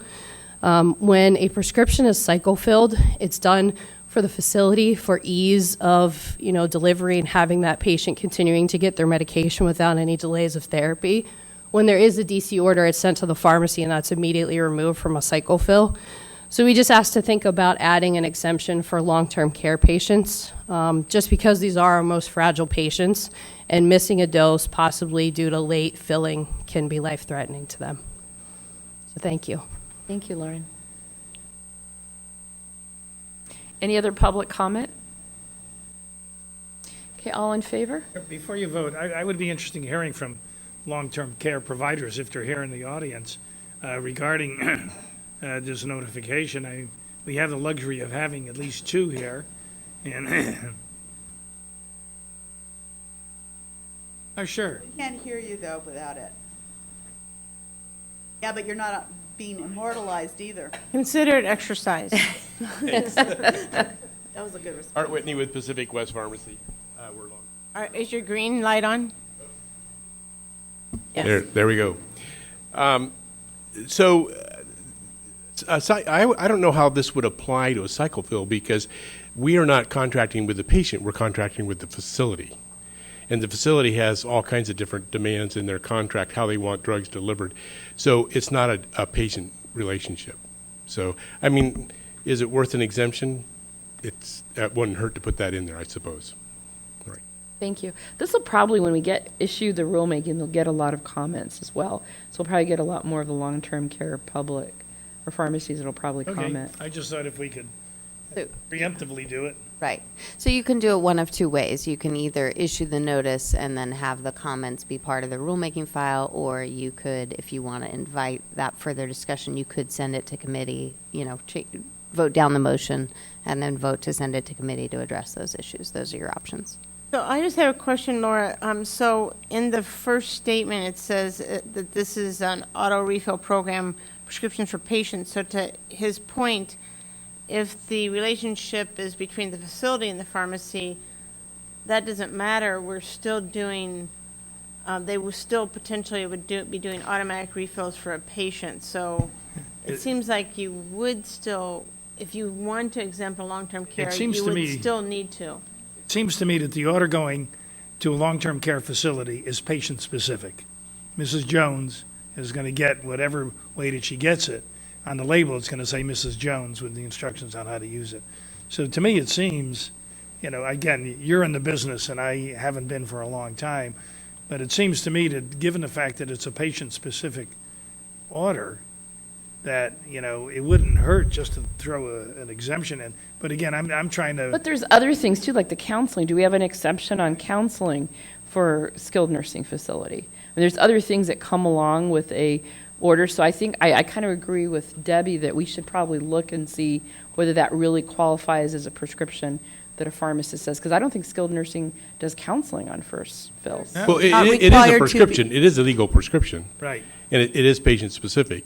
It's just that the whole delivery and contract process is with the facility, right, as far as how they receive and accept, or whether they want to be on a cycle fill or some sort of cycle operation. And right. just for definition, because I am not and have not been a long-term care pharmacist, would you consider a cycle fill being an automatic refill? In a weird way, yes, it could be. Right. So, because it's automatically generated every 28 days.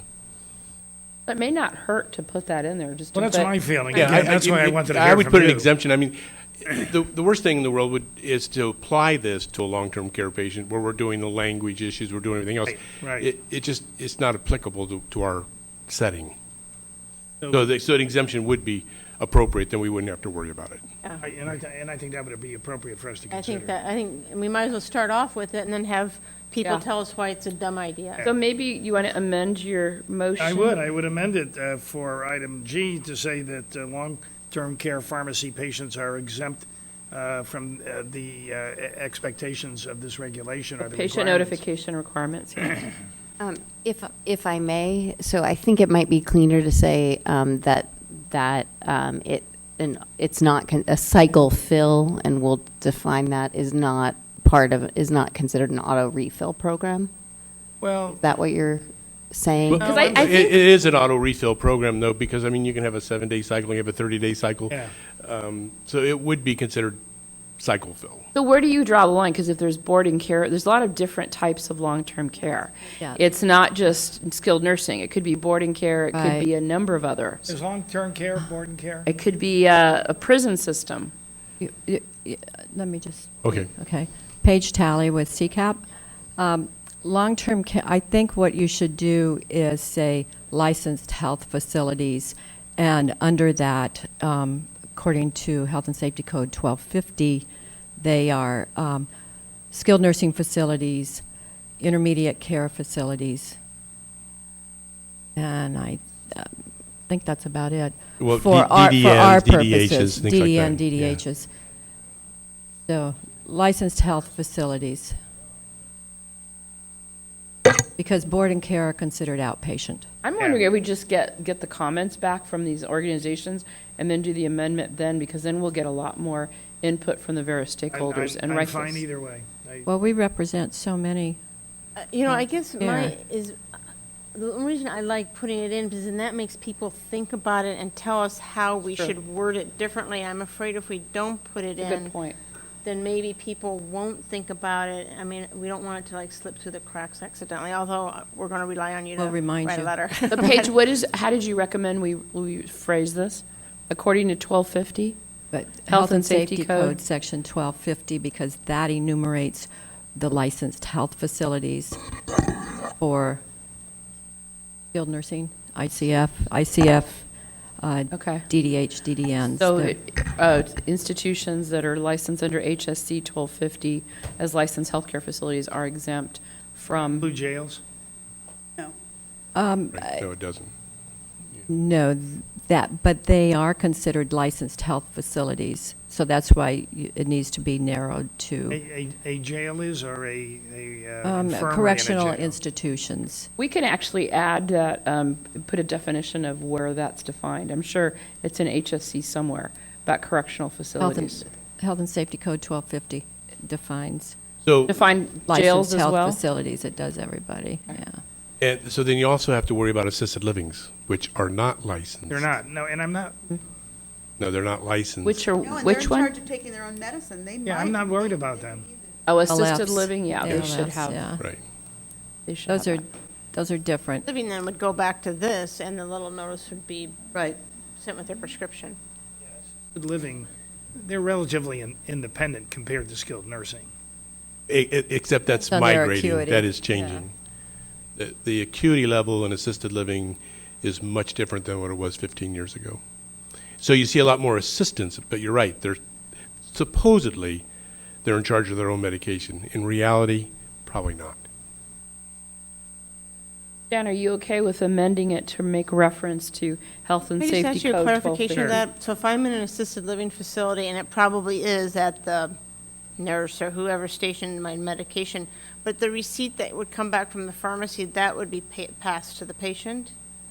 In many of the cases, no. It's housed at the nursing station. The delineation between skilled and assisted is that the assisted staff cannot administer medication. The patient has to be capable of taking their own medications, but in most instances, the facility is managing the medication and So I walk storing up- it and containing it. I walk up to the desk and get my medication? Yeah, or Now, it's I'm just brought- going or it's back brought to the room. notice. So if we send a notice with that prescription, we'll get to the patient, In assisted living, 99%, no, it would not. but where would it go, in the trash? Yes, it would go in the trash, or it would go, it would be one more piece of minutia that would go to the staff. But But it's probably going to be printed on that handout that goes with the prescription anyway. Because there's a handout that says, may cause drowsiness and all Correct. the other warnings that come up. So it's probably just going to be on that anyway. But you're saying that doesn't really make it. in reality, the patient never sees that. The patient doesn't know even where their meds are coming from in most cases. I mean, there are different levels of the assisted living, but on the average assisted living, you see more and more of the care being directed by staff than you would be by the patient. How's counseling performed then? There's none. Counseling's The counseling. required when they're in a pharmacy. Yeah. But not when they're not present in a pharmacy to receive it. That's where the So if consultation. they're delivering it, so It's it's being not delivered to required. the assisted Yeah, it's being facility. delivered, yeah. Consultation is not required. Personally, in a lot of our assisted living, we actually, and it's not a requirement, we have consultant pharmacists every 90 days. In this assisted living, just because the acuity level's so different. But assisted living facilities are not licensed by Right. CDPH. So it's social services. So it's totally different. What we're asking for the exemption for are CDPH licensed facilities. Licensed health Mhm. facilities. Yeah, the only reason I bring the assisted up, I think you're going to see assisted people say, well, wait a minute, I don't need 15 languages, I don't need any more paperwork, and these patients aren't seeing it anyway, It's a tough call because some assisted livings are more independent patients, but many, many more are migrating to the point where they're like skilled was 20 years ago. They're custodial. That's why there's more assisted living facilities and fewer skilled nursing facilities than in the past. Right. But there are many assisted livings that are homes that have been converted into some kind of where there are 6 or 8 patients. Correct. And Call those relatively RCFEs, yeah. ambulatory and.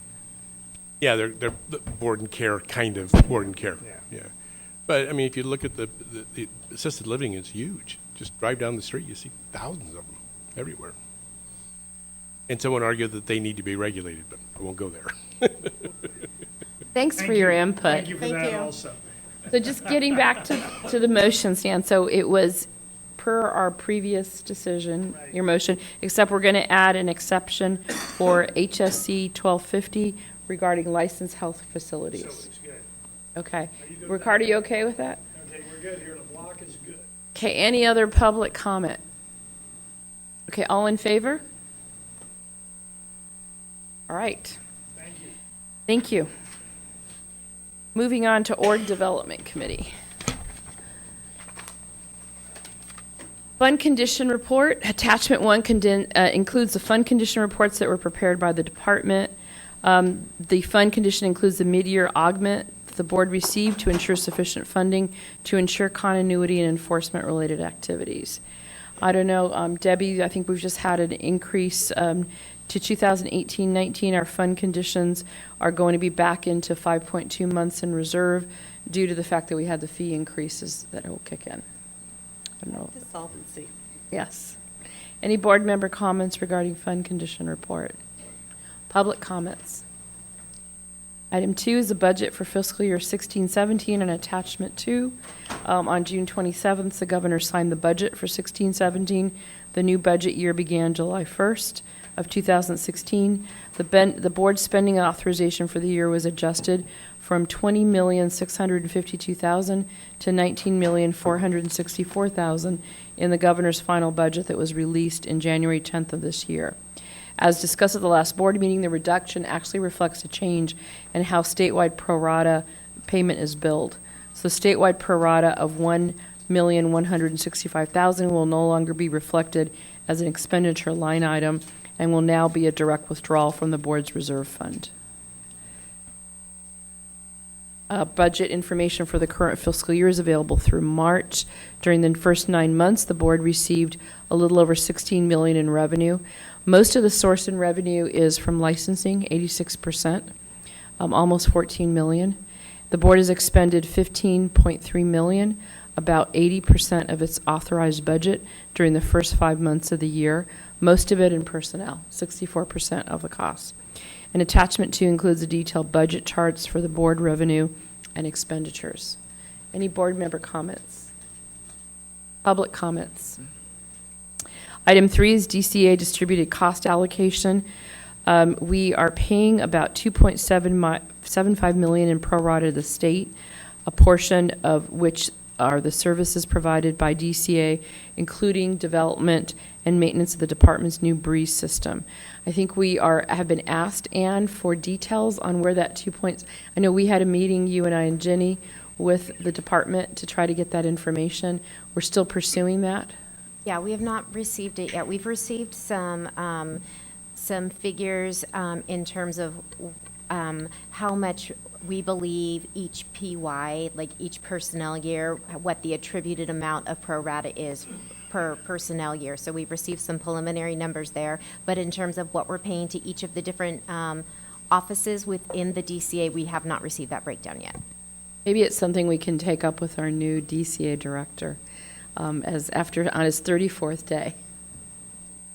I think the other issue that we met was we are paying into the new Breeze system, and there was a recommendation that came from IT that we hire a consultant to try to figure out what the gap is between what we're doing now, which is very paper-based, versus the new Breeze system, whether we can use some of it. If not, what changes do we need to make?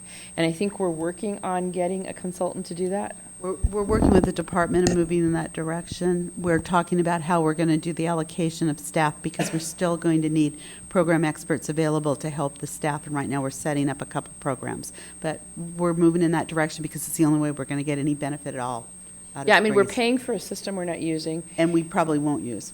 And we have a lot of, and we don't have the ability to utilize an electronic system Right. anyway. We also are having two staff, at least one of whom is in this room right now, looking at establishing a credit card payment scheme so that we can take credit cards finally after everybody else has been doing it for 30 years. What's our timing on that? We're number 3 in the queue. For credit cards?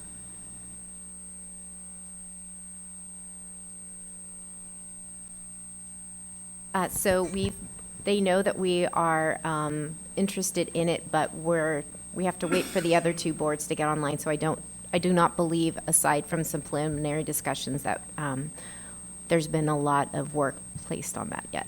And what's the timeline for the other two boards? And basically, what's the timeline to get to us? Bless you. I don't believe that we've received a commitment in terms of when it'll be our opportunity to transition. We to that. asked the department to provide Absolutely. us a timeline so that we can hear it at the next board meeting. And with Yeah, your I believe- million-dollar that- personality and award-winning smile, you can't get us moved up?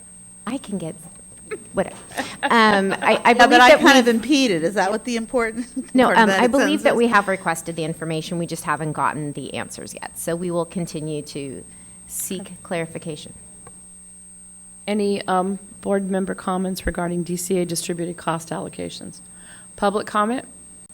Moving on to board member reimbursement information, attachment 3 has a listing of all of the board member reimbursements and per diem payments. Board members are paid for each day of a board meeting, but they can also submit hours for work performed during additional board business. Some members can actually waive their per diem payments, and the reimbursements are provided in attachment 3. Any comments from the board members? Is there rationale behind the DCA say they want to see all the attendance of the board members since the appointment? I'm sorry, what was that? If you look at the attendance, I think that's coming the up. DCA now they want all the board members' attendance all the way back since when I they think first that's coming reappointed. up. That's not the agenda. This agenda item is on the That's reimbursement. behind it? Oh, okay. This is reimbursement and the dollars is what this is about. We're going to talk about attendance in a minute. Any board member comments, public comment?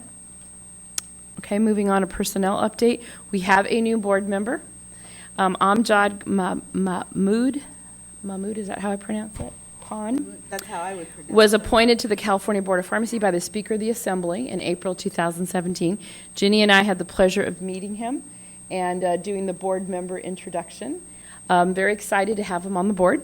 He is a partner at Brown, Neri, Smith & Kahn in Los Angeles, where he focuses on complex commercial litigation. He's also an adjacent adjunct professor of law at UCLA Law School, where he teaches a class on fundamentals of U.S. contract law.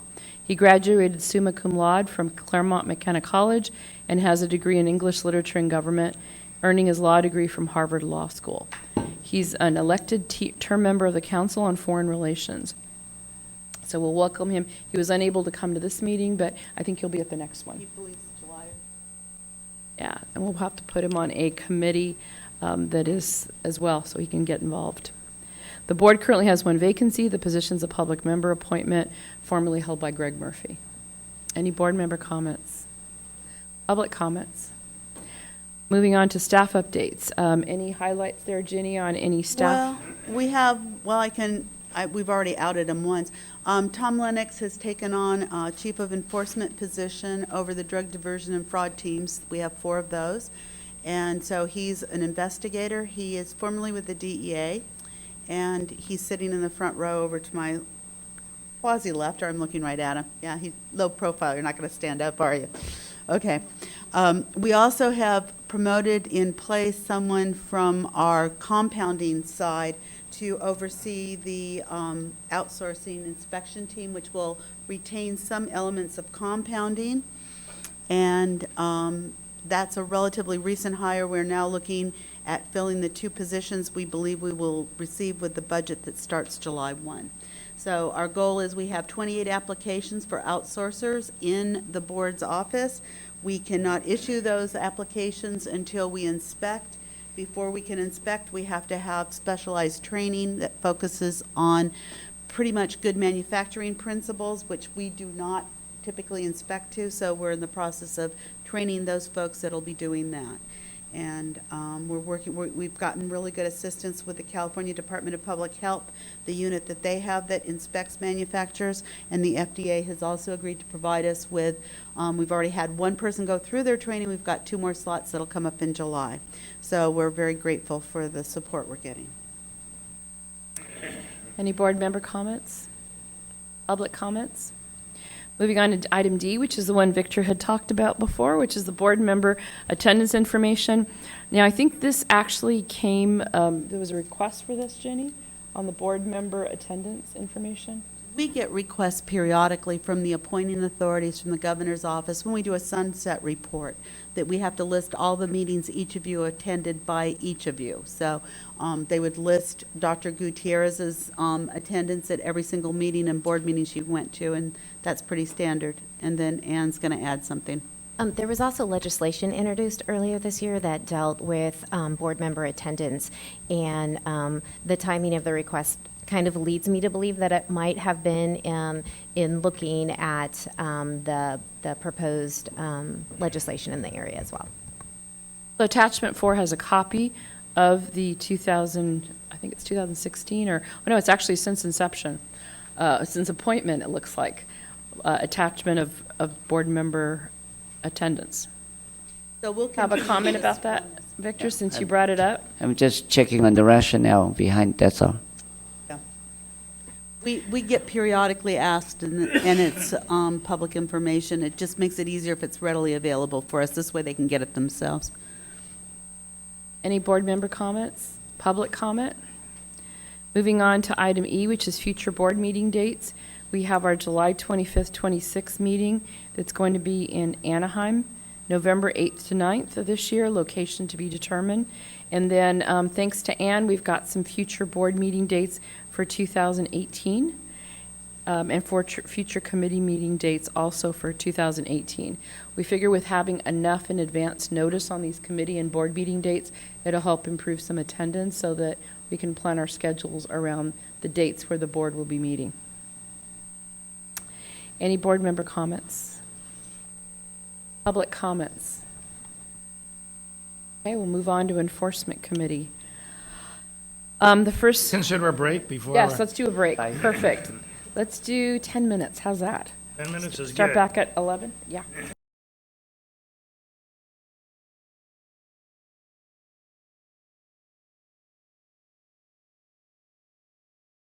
Enforcement and Compounding Committee report. Starting out with enforcement matters, discussion and consideration of UC San Diego pilot program to permit patients to access medications from an automated drug delivery system without compliance with all the provisions of Title 16 California Code of Regulations, Section 1713. California Code of Regulations, 1713D, provides the requirements for use of an automated drug delivery system, which basically says it needs to be on-site within a pharmacy. At the April 2015 board meeting, the board approved an 18-month pilot study under the auspices of UCSD for use of an automated drug delivery system from which staff at Sharp Memorial Hospital, or SHOP Hospital, in San Diego and their families could opt in to pick up their outpatient medications from the device. Consultation would be provided via telephone before medication could be dispensed if the patient had a first-time fill. Since that time, the committee has received quarterly updates on the study, including patient use of the system. As authorized by the board, UCSD did collect data through the first quarter of 2017 and had actually just sent us, and I'm going to have Jenny talk a little bit about this because you've been in communication with them. The data that we received, I think it was on Sunday, was actually reviewed, and we believe that it still needs some work to go before the board. Yes, staff wants to work with the authors a little bit to put it in a slightly different form and work with it. So we don't believe that it's ready yet to be presented to the board formally. And we've worked with the researchers. They agreed to wait until July to make the presentation to the full board. They were prepared to do it today. They were asked to do the written report late last week. They were planning on doing the PowerPoint presentation. We wanted a written report to formalize the conclusion of the study. So I'm not sure that they were given enough time to write a final report that was a caliber that really is warranted for this. So we are willing to work with them and bring that back to the next enforcement committee meeting and then for action at the July board meeting. Right, and some of the comments around the enforcement committee were relation to the size of the study, the number of patients that were actually had responded to it, the fact that some of the use of it was really as a vending machine for OTC products. So I think there's a lot that needs to be fleshed out in terms of the data because this is a big change, and it's going to be setting the stage for how we're going to regulate license automated dispensing devices in California. So I think that and Laura, right now what we actually, I think the only options for us is basically to extend the study to the July board meeting to allow them, because at this point, they don't have that authority without the board action. So what they can't do without board action is they can't continue to provide prescription drugs using the device that they have. And it's my understanding from speaking with Ms. Harold that they do desire to continue to be able to provide prescription medications through that device. So that we would need a motion to continue the pilot, is that what we need? Until the July board meeting? Correct. Keep in mind, there are patients that are routinely getting their meds from this machine too, and to shut it down now seems a little premature if it's going to, it just lets them finish out what they've been doing since the beginning of the year anyway. So can we get a motion on? I'll second. Okay, any board member comments? I've got a few, but go ahead, Cheryl. Yeah, I just didn't, when I looked at the results, but I do think we should allow them to continue. But when I see that 3% of the people weren't able to get questions answered, I mean, some of the results here just weren't good. That particular comment was one I followed up on, and that's part of the reason we want to work with them. There's statements in there that need to either be explained or something, because that one was also very problematic for us. We've just given them, so there's been a long-going study for so many months, I mean, a year and a half, that we really want to give the benefit of the doubt and let them actually tabulate the data in a manner that the board can actually really evaluate it. Stan, you had some comments? Well, just that data is data, and I'm fine trying to work with them and to help them. I'm not sure what our intent is as the board. Is it to facilitate them to have a machine which many of us, or at least one of us, feels does not meet the public's needs as far as my expectations are concerned. So often as we talk about the board's obligation to our licensees. You know, so often we hear that, well, we're not to tell them how to do it. We walk in and we do an inspection or whatever, and we say, well, this is what you should be following. But it is not necessarily our obligation to our licensees to tell them how to change something or what to do to get them into compliance with whatever we want. You're looking at me as though, well, maybe that's not the entire truth, Stan. And Oh, absolutely not. I'm listening to you. well, thank you. That's Let me put a different face on here for a minute. I guess I thought you were my wife for a second. Sorry. So, you know, I look at that data, and I don't know, you know, what we're trying to put lipstick on, but the data, it's a very small study, far smaller than I ever expected it to be. It deals with OTC items rather than just pharmaceuticals. It's a dispensing machine somewhere, not necessarily in what I would think would be a very secure area, not necessarily next to or adjacent to a pharmacy. And as I mentioned at our last meeting, I'm very disappointed with the quality of consultation, not the quality of consultation. I'm very disappointed with the type of questions, and in my view, the comfort that the consumer has with the walking up at the counter and speaking to the pharmacist as opposed to speaking to a telephone at this kiosk. So having said all that, is it our responsibility to work with them so that they come out with something that's more acceptable to the board? Or is it our responsibility to look at the data that they've given us and say, hey, you know, maybe this isn't the right thing, you know, given all of this stuff? My comment is that the data that we saw in the report that we got Sunday were difficult to follow through from continuity, which is in effect part of what you're saying right now. The over-the-counter things need to be moved to the side because that's an unrelated issue to the focus of the study.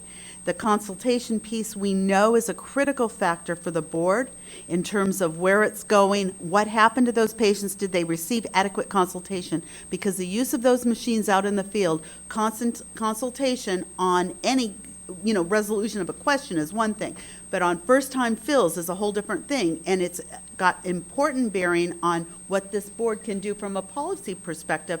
We want to make sure that the data is presented so that you don't have overlay of OTC coming in where they're talking about questions asked on OTC products or things mixed in with prescription drugs and first-time fills. Jenny. So that's kind of where we're going with this. I thought the first time consultation had to be performed before the drugs were delivered to the machine, so that the first time fill consultation would never take place at the machine. It would take place at the pharmacy. No, it was done over phone. Or on the phone Right. with a pharmacist, but not through the machine. They couldn't get it from the machine.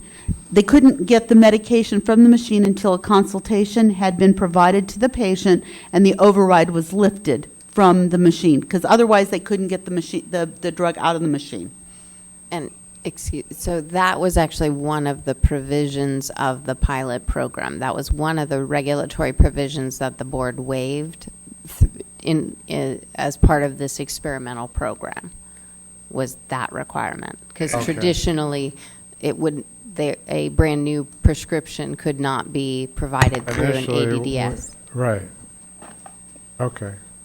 So they can do it through the machine? In this particular pilot this study, particular they study. specifically called that out as a modification of a regulation that the Okay. board authorized to explore.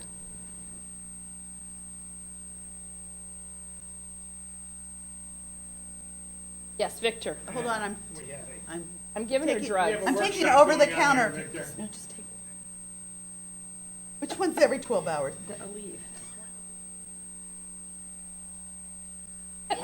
Excuse. I'm giving her a consultation. Come on. I'm sorry, my back hurts. Oh, You should God. take it in a leave. There's no big deal. Over the counter, Without okay? a telephone consult. Amy, HIPAA. I know that's the container it says to leave, but what's in But it? knows what we're doing. Let's just stop this. I'm sorry. That was unprofessional. I apologize. Victor? Yes. I kind of agree with Stan on the position. We have a College of Pharmacy proposing a pilot program to a Board of Pharmacy. One is the educator to educate pharmacy students, and the board is to regulate the profession and also promote the safety of the public. And here we have somebody that come out with a vending machine with such a low turnout of patients filling prescriptions. I would think anybody who ever comes into the board to propose something, they better should find a huge section of people interested in doing something that could come out with a good pilot program to demonstrate to the board, as opposed to filling 3 prescriptions a day and then come and tell us that we have a good result, why don't you support us? As you look just from the results, most of the people actually, they do go back to the pharmacy normal hours and pick up the prescription and talk to the pharmacist. And they are very low turnout during after hours to pick up the med. But I see it a good point for them for creating the vending machine. Maybe they should just do a vending machine selling OTC products, because they do have a lot of people need OTC products after hours. And maybe that's something that's better for them rather than people run around 7-Eleven or look for places that they couldn't find the OTC stuff. But for prescription items, if you do have an interest, if you do have a point, pick a big subject examples that you could come out to the board and demonstrate something and make a point. We might be to the point that new technology might mandate some of us to change their lifestyle. Maybe youngsters nowadays would like to go to the corner, push the number, and pick up the refills. But bear in mind that we also have some older folks that have language barrier, and educational levels that they may not know how to go to a vending machine and poke a number and get all the medications. So I think we have to have 2 ways to look at things to protect the customers. Thank you. I just Greg. have one thing. We approved this study to take place. We knew the size of the pool that they were going for. We've watched this thing go on and on and on. I don't think it's fair to criticize them on the size of the sample at this point when we approved it in the first place. And it was to be just for the employees of the hospital. So, I agree with the consultation issue. And I agree that it's a problem for the first-time fills. But I don't think that we can criticize based on the sample size when we approved it in the first place. I think that's an important point. We did approve it as a small size. I think what we need to do right now is just wait for the July board meeting and see if we can look at some accurate data that you validated with the authors. We want them to emphasize pulling out the over-the-counter piece, because again, well, perhaps interesting, that isn't the purpose of these machines, and the machines are not being put in, and we're not involved with the over-the-counter side of this anyway. The real issue is that our patients getting the services they need, in the opinion of the board. So do you want me to make a motion to extend the waiver until Greg, June? I think we already did. Okay. Yeah, we already, yeah. And you second it. I've got you as a Right. seconding.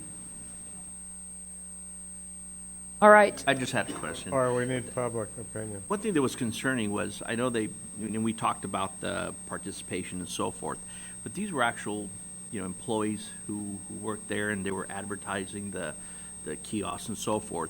If you look at the, one of the questions that they had was, if you have questions for pharmacists regarding the prescriptions you picked up today, do you know where to call? 70% of them said no. I mean, And that'll be a is- problem with the study that isn't fixable. That's their issue to that's explain to very the board. concerning that, Prescriptions. they didn't know where to call. And Supposed to just be I- picking up a It may just be receiver. that they're. Not at- our study, so that's the beauty of it. It's just, we couldn't track data from one table to another. We wanted the board to be able to do that better. One of the things I noted, and we brought it up at the enforcement committee, is that when you looked at the return to stock ratios, and those are drugs that are put back on the shelf, you would think that if you increased access and you'd have more of an You have ability to less pick up return to your stock drugs. than about the same average. And it was about the same, so it really didn't have an impact in terms of patients picking up their meds or not. for Actually, that. the bias was for the machine, but when you look at the numbers say that there's less return to stock at the counter than there was with the machine. But Greg, in answer to your question, or to elaborate on it, they came to us and they said they wanted to do a study, and we have 6,000 employees on this campus. Wasn't that the number? And 8,000 or, employees, I believe. or, anyway, the amount that wound up using the kiosk, they didn't say we expected there to be almost none. I mean, they said we have all these people and we expect participation. The participation is dismally small.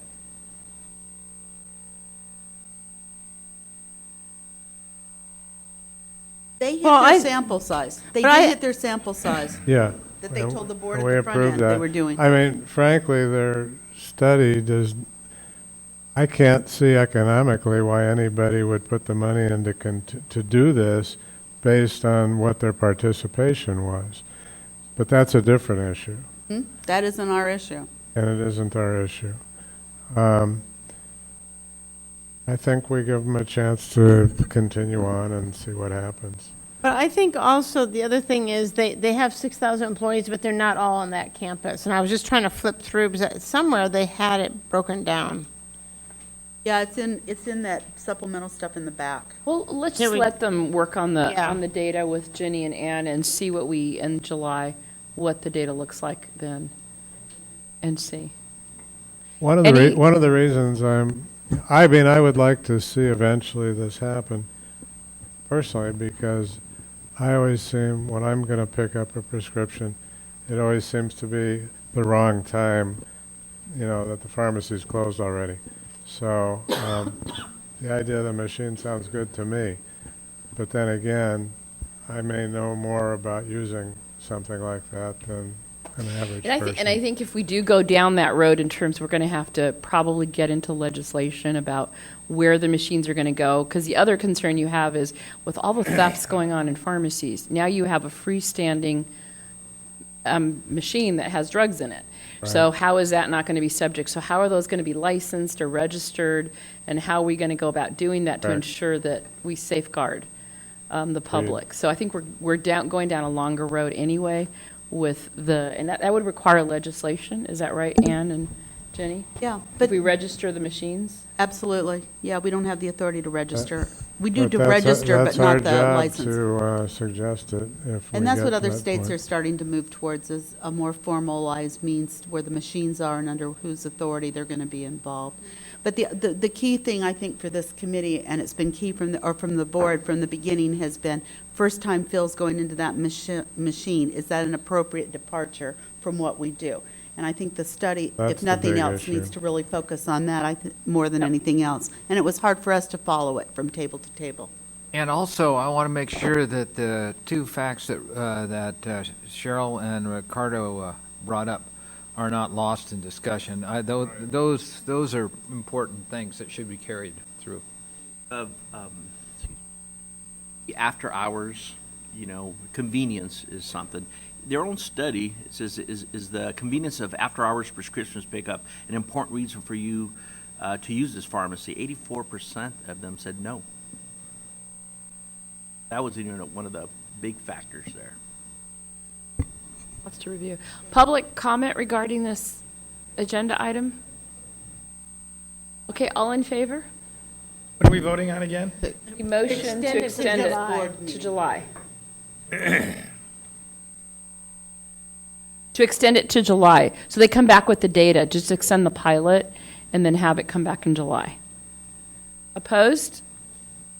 Okay, one opposition. All right, next item. Update on Cures 2.0 prescription drug monitoring program. The Department of Justice, which operates Cures, converted to 2.0 at the beginning of March. As we've talked about at previous meetings, including this enforcement committee meeting, We have identified multiple items for future changes with respect to Cures 2.0. Ginny and I also met with Mike Small from the Department of And their Justice lobbyists. and their Mhm. lobbyists to try to see how we can implement the 4 items that we've asked to be implemented. The first one, which is include the day supply of medication dispensed in the patient activity report. I'm going to call this the Stan Amendment, because he's the one who recommended it. Actually got approved, and I think it is now in the PAR. So that was done. The second one is permit prescribers to view the prescriptions where they're identified as a prescriber. Third is reduce the period with which a dispenser must report data following dispensing to within 48 hours. And the last one is add Schedule 5 prescriptions. And my understanding, Ginny, is this is going to require a legislative change to Cures. I mean, I don't understand why 2 would. Well- Because I still believe that if I'm a prescriber, I should have access to my own information. Maybe, but because it's protected information, I think they're. I wrote the prescription. Yeah, but arguably, but what if you didn't? Then, I don't know. It's not our argument. Then someone forged my name. So But that's why, as a prescriber, you need to know that your Yeah. scripts may have been stolen. I still or don't your understand listing. why that is an issue with running the report right now. I don't What it's understand worth, it. I'm going to work with the medical board. We have an appointment to go in and talk to the California Medical Association to kind of see if we can put this into their bill. Well, I So- remember getting a statement from the medical board that we reviewed, which says that they were requesting that as well. So I think the medical board and our board, and from a pharmacist perspective, I think it's important for a prescriber to be able to balance out their checkbook essentially to see whether they have any stolen prescription blanks. So we're going to try to get this in this session. We're trying to fix this. The 48 hours, the same thing. We're going to try to push in that direction as well. Everyone wants the data sooner rather than later. 5 is probably a non-starter, regrettably. This year, we'll have to lay the groundwork to look at that next year. And the other thing that I'm working on, and oddly enough with another state, there are 43 states that share information across state lines in PDMPs. California is not one of them. One of the other states that is not is working with us to see if there's some way that we can build a system within the existing NABP model system to exchange data by increasing the security and the encryption on the other side to protect the data. Because it's not going to do us any good to exchange data with 7 states. We need the 3 states around us most, which are Arizona, Nevada, and Oregon, all of whom are part of the NABP system. And so we're working in that direction. So again, I've got the medical board and the department's IT folks involved in this. So we're doing it in benefit of the California prescribers and dispensers. I'm not sure DOJ is going to like where we're going. Will that require legislative change to? I don't know. To basically request that we have an NABP or a system that Use it interchanges. cross-state, yeah. I don't know. That one I'll leave up to the attorneys when we get there. We're not there yet. But the goal is right now to see if whether or not we can even do this. Because what we've heard for years is that we can't exchange data with other states because they've got systems that can be compromised. If all the other states are doing it and our system has such high standards that we risk a problem, we're not going to be ever exchanging data with any other state because our system is, too high and mighty. And the problem is the systems are out there intended to exchange data across state lines, and there is encryption behind it. There's encryption on both sides.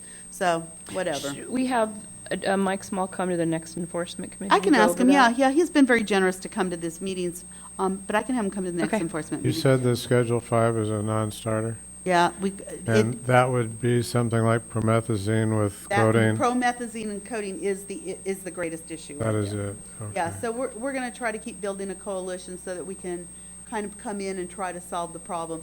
I think just the losses reported, the thefts of Prometh with codeine and the break-ins of pharmacy should be part of the reason to show that that drug is highly abused. Everyone in the field knows it, so. And I was thinking it was the direction of the full board at a prior meeting to kind of keep this on the agenda so that we kind of keep.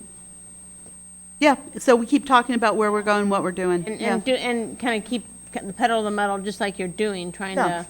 to. You got to keep talking about it, and the Cures is a real valuable Are you system saying we for us. should bring Mike to the full board meeting on this? Is that what you're recommending?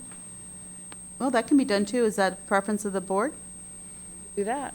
I would suggest one or the other, not both. Yeah. If the board wants to hear the report, why don't we bring it to the? Yeah, I think we bring him to the should. board? This has I- been We longstanding. need to make sure he understands that we're all concerned. I mean, the enforcement committee is kind of, and you are carrying it forward, but we're all really concerned about this. Okay, so let's have him at the July board meeting. Got it. All right, any other board member comments? Public comments on this item?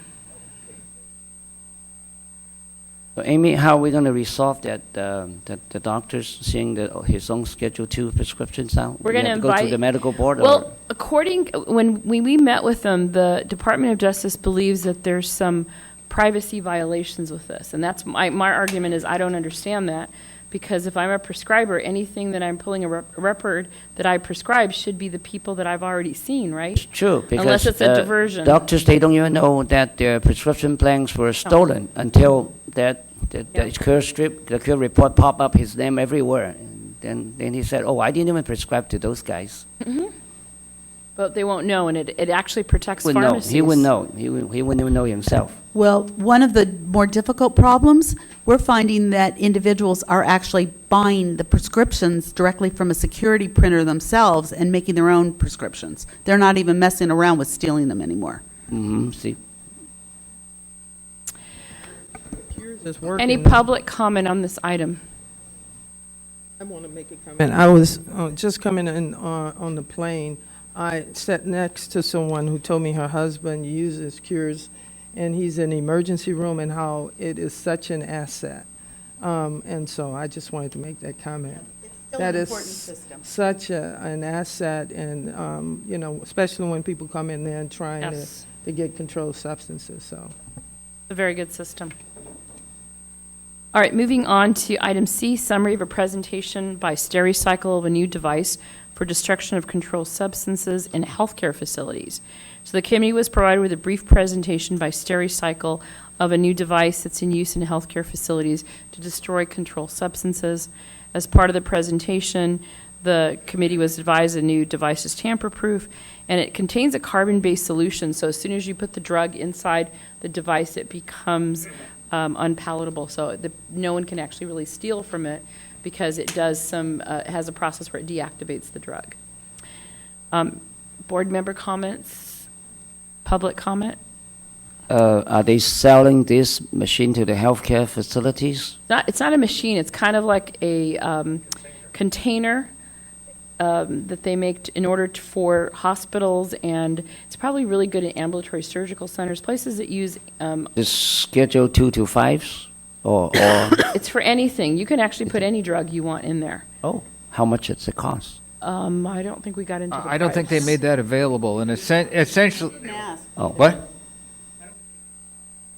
No, and so essentially, Still working on it. Well, I think they've really decided, but they're going to start selling it as part of a service where they collect the sharps, where they collect the waste, et cetera, and so they will replace the containers, and so it's part of a service that they're setting up. Oh, okay. All right, moving on to item D, which is discussion and consideration on the use of automated drug delivery systems, follow-up from the February 2007 board meeting. As you may recall, we had a board convene a special board meeting in February 2017 to focus on all the new technologies which have been introduced to provide medications to patients remotely from the pharmacy. So these are devices where the pharmacy is restocking drugs. It is not located in the pharmacy, and in most of these cases, the drugs belong still to the pharmacy, but they're not there physically in the pharmacy. So the board invited vendors to present information about some of the technological features and how the devices are affected by existing statutes. So our goal was to seek pharmacies to seek ways to allow pharmacies to provide better access to quality and care of service while maintaining the security and protecting the public from diversion of controlled substance and other prescription drugs. So the board directed the Enforcement and Compounding Committee, as you may recall from our last board meeting, to continue exploring this topic and bringing recommendations for action to a future board meeting. At the last Enforcement Committee, we actually got some very different interpretation of the current regulation regarding restocking of some of the automated drug dispensing systems that are that are located in healthcare facilities. So we're talking about maybe nursing homes or locations, assisted, no, I'm going to say assisted facilities, but nursing homes and locations of where we have a machine in a health facility where a pharmacy is restocking the medication. So we actually had our attorneys decide, and Laura, you may want to kind of give an overview of where we are with that, but it appears that now it is okay for the pharmacy not to restock it, provided that there's certain conditions that are met. Correct. So Josh and I looked again at the provisions in 4119 and 1261.1 of the Health and Safety Code, and 4119 is in, of course, the B&P code. And basically, when we examined that again, what we saw and is that we think that predominantly that there is a provision. There are provisions that suggest that if a particular type of ADDS is being used, one that has refillable pockets, cards, drawers, or similar technology, if that type of ADDS is being used, and if the pharmacy has the appropriate policies and procedures available, that a person who is licensed to administer drugs can restock the machine. Now, there's certain requirements that still have to be met. It has to be shipped appropriately in tamper-evident containers, and those limitations still apply. But one of the advice that we had previously given, that it would only be the pharmacy staff that could actually put the pocket or card into the ADDS, we've changed our opinion on that, and we think that that is possible for these discrete ADDSs that meet those the very prescriptive conditions within 1261.1.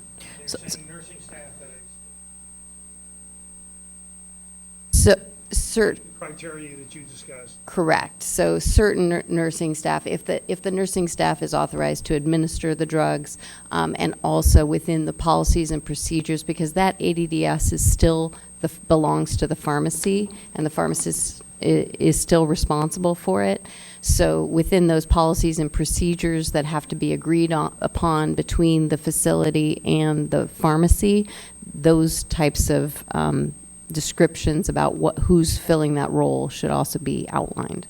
And the belief, too, that the pharmacist actually will sign off and verify that the contents that are going into that removable container or pocket or card or drawer goes through, and it's tamper-proof, so that if at any time after the pharmacist signs off, something happens to that device, that is no longer can be put into the machine at that point. So we're talking about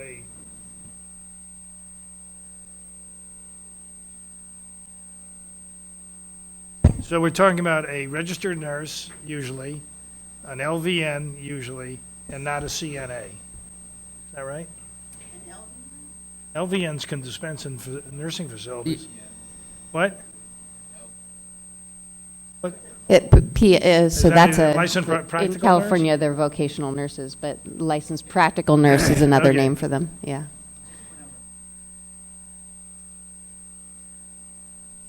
Yes. Thank you.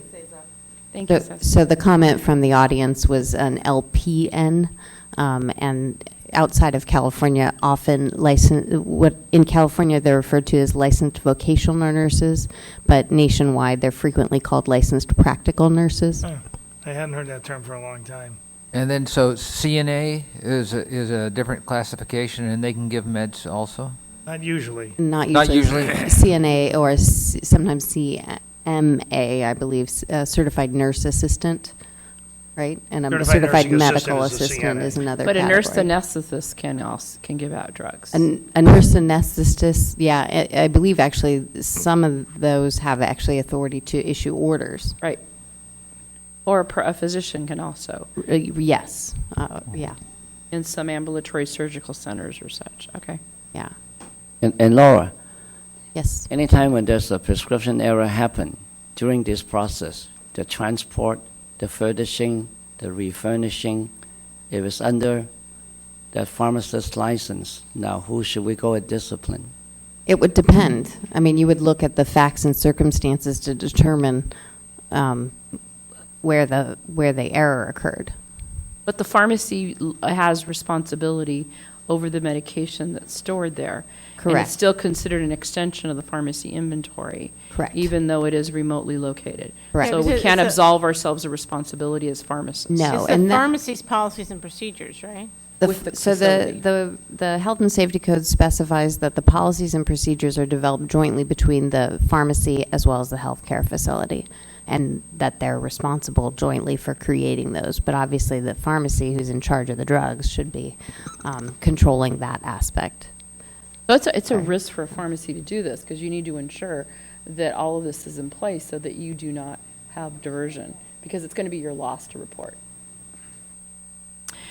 Okay, so that clarified, that particular clarification dealt with a lot of the concerns, or some of the concerns regarding the restocking, because that's the one that we kept hearing about. The other type of devices are some of the ones that we talked about earlier, about the UCSD pilot. There's also others that are where they actually will remotely fill a prescription. And we wanted to find out, and I think we may want to just look at seeing whether we want to do and go into legislation or promote some legislation, because, I mean, one of my biggest concerns is where we're going to store these, whether the pharmacy registers these with the board. Does the board know about where these drugs are? Because there's a lot of medications that are stocked in these things. And where do we go from here? So attachment 2 includes a copy of the relevant logs. There's also a technology grid that we put together at the committee level that kind of divides these, the automation into 2 categories. One that we just talked about, where someone is accessing the medication or the device in a skilled nursing facility or other healthcare facility where there's a healthcare professional removing the drug. So that's what we were just talking about in terms of the restocking. Then there's another totally separate automated device category where there are patients accessing the medication. And that's the one where we actually had a presentation at the technology committee where there is that, and where we're going with that particular technology in terms of how that's happened. And then you get into how is counseling performed, who's restocking those machines, and I don't think we've gotten there yet. I mean, what do we want to do from here, I mean, in terms of this? I think at some point, the board needs to sit down with a list of questions, whether or not, for example, you want to put first-time fills in, whether or not and there's 2 machines. There's the ones for a single dose, one at a time, and there's ones that will give you a container for you to take home, and essentially a dispensing machine at that point. But these are 2 patients, right? So right now, can they put them in under current law? We allow it to occur in a clinic right now, for sure, where a clinic, you can go into a clinic and the pharmacy can release the drug after consultation to a patient that receives care at the clinic, and that would be a full dosing regimen, I think, or maybe 72 hours, I don't remember, it's one of the 2, but. And they're registering it with us? That machine, yes, because, well, that one would already have to be licensed as a clinic with us. And the pharmacy that's got the drugs in there would be required to put a registration form in for that machine, so we should have it. So if a physician decides to do this, independent of a pharmacy? No control. There's right no now. control right now. So a physician can go ahead and do this themselves. The only time we would get involved if it's a pharmacy restocking the machine? If a physician is dispensing drugs from a machine, the requirements in 4170 require it to be only to the physician's own patients, and the physician, him or herself, has to physically hand the product to the patient. So if you have multiple physicians in the same office, they'd each have to have their own dispensing machine, and each would have to be the hander off of the medication. So that one's pretty limited at this point. We don't regulate physician dispensing at all. And so a physician with a machine would be in the purview of the medical board. So, do we really feel that when we put a machine in a physician's office or in a clinic where the physician has to do the dispensing, that the physician actually does the dispensing. You don't have, in a Or hands, clinic, or hands, the physician actually hands Stan his amoxicillin. in a clinic, the clinic owns the machine, not the physician. But I'm talking about the act of dispensing. I mean, aren't you kind of talking about consultation? I'm like, let's go over here, I'm gonna I talk. think one piece at a time. Yeah, but I mean, So, that's, so yeah. there's a machine in the drug room of this. Right. And so the order is, 28 amoxicillin, 250 Right. for Stan. So whatever they do to Stan's medical record and Stan, and it comes out in this machine in the drug room where, And who's restocking this, Stan? Huh? Who's restocking the machine? Well, forget the, I'm talking about who's giving the medicine to Stan. The fact, if we, And is there a consultation, right? right, well, and that's the next thing. I mean, my experience in physicians' offices where dispensing is done, Secretary's handing it to you. I've never seen the physician really involved in it. The physician writes the order or says to his staff, Mrs. Jones needs some hydrocortisone cream, 2.5% or something. And then Mrs. Jones gets this tube of hydrocortisone cream, yet I've never seen the physician really hand it to Mrs. Jones. But That's Jenny, if one they're- for the medical board, but this But if is, they're commingling physician stock, aren't they required to get a clinic permit? absolutely. Are And they so the required to what? clinic, If they're commingling physician stock, so if there's more than one physician working out of that office, they have to get a Board of Pharmacy clinic permit. and if they do, then the drugs shall be removed from the automated drug delivery system only upon authorization by a pharmacist, after the pharmacist has reviewed the prescription and the patient profile for potential contraindications and adverse drug reactions.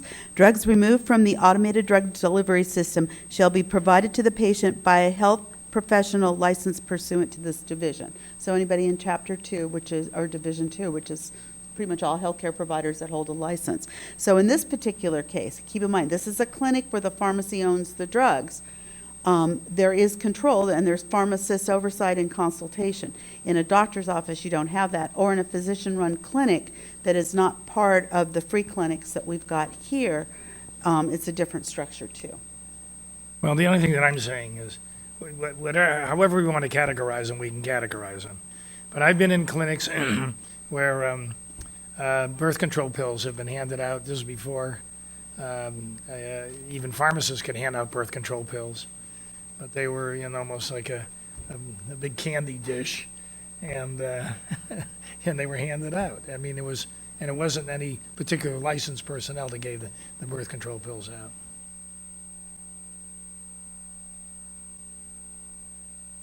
The question comes, should the board expand the use of ADDS owned and operated by a pharmacy to locations currently not allowed under pharmacy law? For example, a setting similar to that of the UCSD study. If so, what additional locations be appropriate, and what, if any, type of regulation and/or license should the board issue? So I see that there is a need in remote areas for these types of machines. But I think we also, and I think this is where you're going, Stan, is we have to be careful that we're not, that the consumer is not getting shorted in this deal. I mean, so the consumer, it's good for them because they're in a remote area, they can't get medication, but they also need to have the consultation. You need to understand what's going on. So, in this grid, I'm not sure if this is the grid you provided, but, in this grid, that is one of the things they really talk about. How is patient counseling performed? Is the patient interaction conducive to patient teaching? Is the patient counseling always provided? That grid was focused on, because what happened when we had the technology summit, we had all sorts of different types of technology. So that grid was an attempt to put them in different buckets so that we could look at them independently.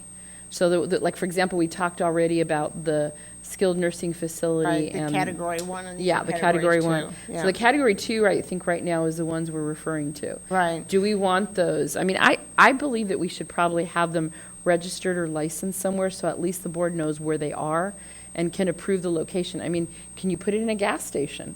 I was asking Stan this morning, can we do that? I'm with I mean, you. who knows? I'm with you that we should have them, we should register them, but we also need to make sure that we aren't shortchanging the consumer Yes.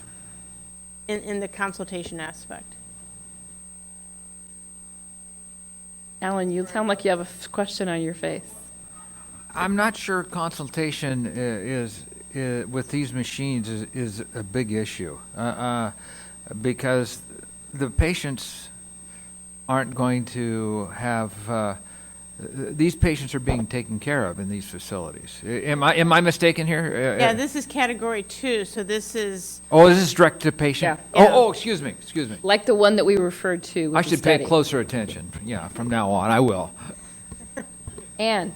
So I'm hearing like some common theme questions. So I think that what I'm hearing is tackling not the administration, but the dispensing piece of it. And I think that we could lay out a series of questions, one being which settings. We have some questions in the chair report, and we can kind of use that and then augment those questions and maybe bring it back to the next enforcement, get some policy direction from there. How does that sound?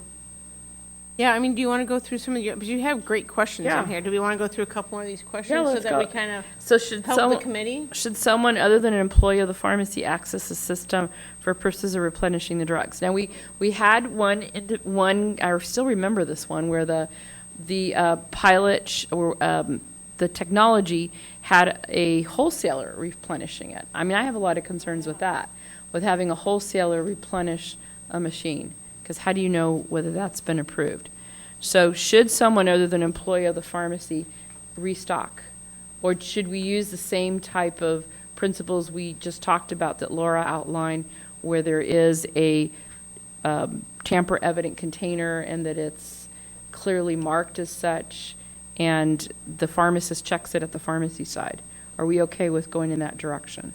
Where the nurse or someone, a healthcare professional at the clinic, do you like the employee of the pharmacy?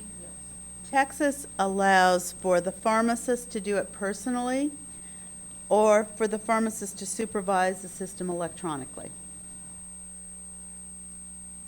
I mean, it seems like simplicity, and so having it the same as we already have, I agree with you. As long as it's tamper evident and you can actually see that someone's So really. we kind of do it both in same way in both situations. But I think Turn your mic, Cheryl, I couldn't hear what you said. No, I just said I like the idea of drugs still in the, governed and done by employees of the pharmacy or the pharmacist. But the pharmacy still, in this case, at least in my eyes, it would still be done by the pharmacy because they would be restocking it, they'd be signing off on it. It's just the transport of a tamper-evident container to drive it to the facility and then place it into the machine is all that would be done by the healthcare professional on the other side. Okay. So that's, I mean, as long as I agree with you, that's why if a pharmacy signs off of it. And I agree with you, Debbie, that it really should be the same for both. Okay, so we're primarily talking about dispensing machines in licensed facilities, such as those enumerated earlier. Well, it doesn't necessarily, I don't think the licensed facilities, I don't think that's just what this is, because the locations where these machines may be, I thought was going to be in other areas besides licensed Okay, facilities. so we're talking about direct patient access. Mm-hmm. Well, that's a different ball of wax. Yeah. And, as we, I don't want to, jump to the licensing committee report, but, as the licensing committee looks at the different issues about pharmacy, and right now we're talking about techs and all, I mean, the reason that we're talking about the issues is our ultimate goal is to provide the pharmacist with more time to provide patient services, including drug utilization review and profile and everything, as Ann might agree with. But that's what we're striving to, is more pharmacists' direct care to the patient. So it seems as though we have two hats on. Hat number one is access to a pharmacist, more access to a pharmacist, more a greater degree of responsibility and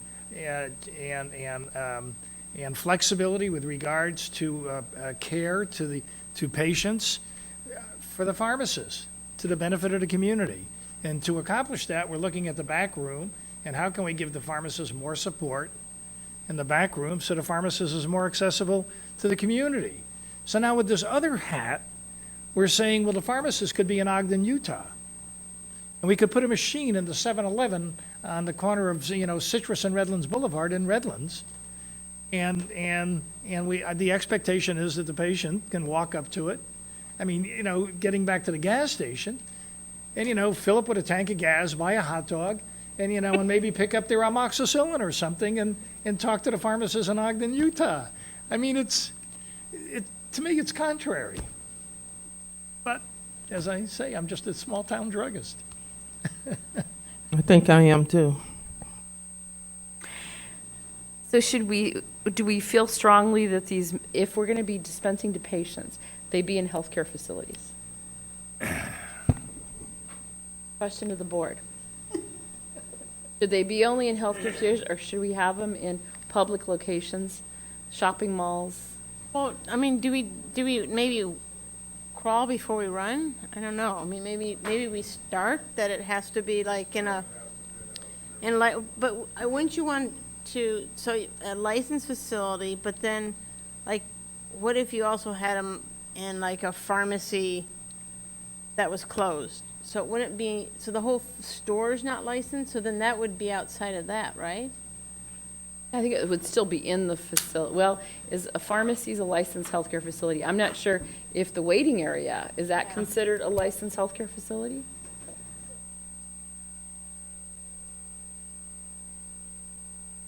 Okay. But yeah, I mean, I think. So in general, we all kind of in agreement. I'm just. Want them in the 7-Eleven where there's no. Yeah. So things where these are just questions I'm asking so we can better guide the enforcement committee. Okay, should there be? Are we putting the cart before the horse? I mean, we've got the study at San Diego, and we're not sure about that. Right. And yet we're talking about putting the machines in. Couldn't we wait until we had made a decision based on the test? And that's only one type of machine, because there's others out there, but you're right. I mean, is that how the committee feels? The board feels that we should hold off? I think we should. That's the first pickle. Well, And it that's doesn't sound good already. Yeah, but I think that's also unique. That's an employer kind of design versus more of an open network kind of design. I mean, But it so, I doesn't mean, I have thi- to be, though. I mean, it doesn't No, have to be. But I'm just saying that we have to make sure that when we look at San Diego, that, I think Greg pointed out earlier, that we don't look down on them for things that they did because they're small and because it's an employer model. I mean, so there are going to be limitations to the San Diego. Valerie? Yes, and based on myself personally, I know that there is a need out there, especially in communities that are underrepresented or don't have accessibility. Mind the San Diego study, unfortunately, we're put in a position that the sample size isn't what, for myself personally, isn't acceptable. It would have been nice to see it in a different setting, more of maybe a public entity or a hospital that has a larger pool of patient base that we can get more general information. But currently, we're not in that circumstance, so we can't really make those assessments. But regarding the conversation we're having now, I really agree that we do have to wait till those studies come back fully to then make the assessment. But to close it off automatically and say, no, this isn't a good thing, I don't agree with that, because there is a needs assessment there. And to put it more into a hospital setting or keeping it in the medical realm of having these available for patient use would be feasible. And after we set those guidelines, then we can move it to maybe a different standard once we have an idea of how things work. So that was just my comment. Good point. Any other? So we as a general, what I'm hearing is we're going to hold off then until after the July board meeting, and then we can bring it back to the enforcement committee to review. Okay. Any public comment? Can I just suggest, I think you have good questions here, so maybe after the July board meeting, We you can bring bring back those up. these We can questions. resurrect them. Yeah. Stan, do you want to come up to the microphone if anyone wants to make a public comment? Because we are being broadcast so that everyone can hear.